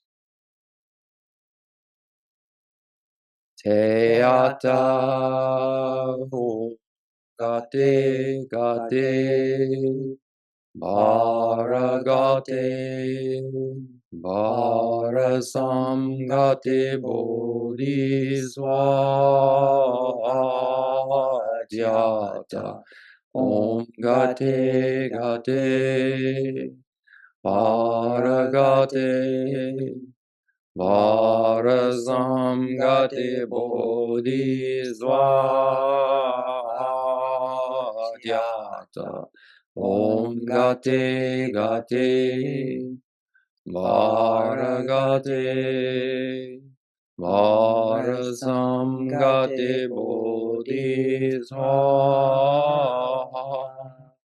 Thank you, Venerable Geshe Dorje Damdula. Thank you, Tibet House. Thank you to all the participants and translators and prayer leaders. And those who would like to may join Venerable Geshe Dorje Damdula making 3 prostrations.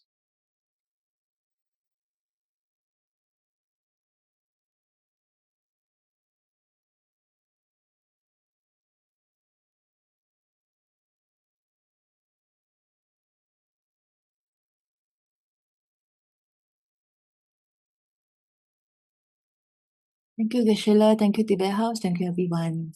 Thank you, Thank you. everyone. Thank you, Thank you. Tibet House. Thank you, everyone.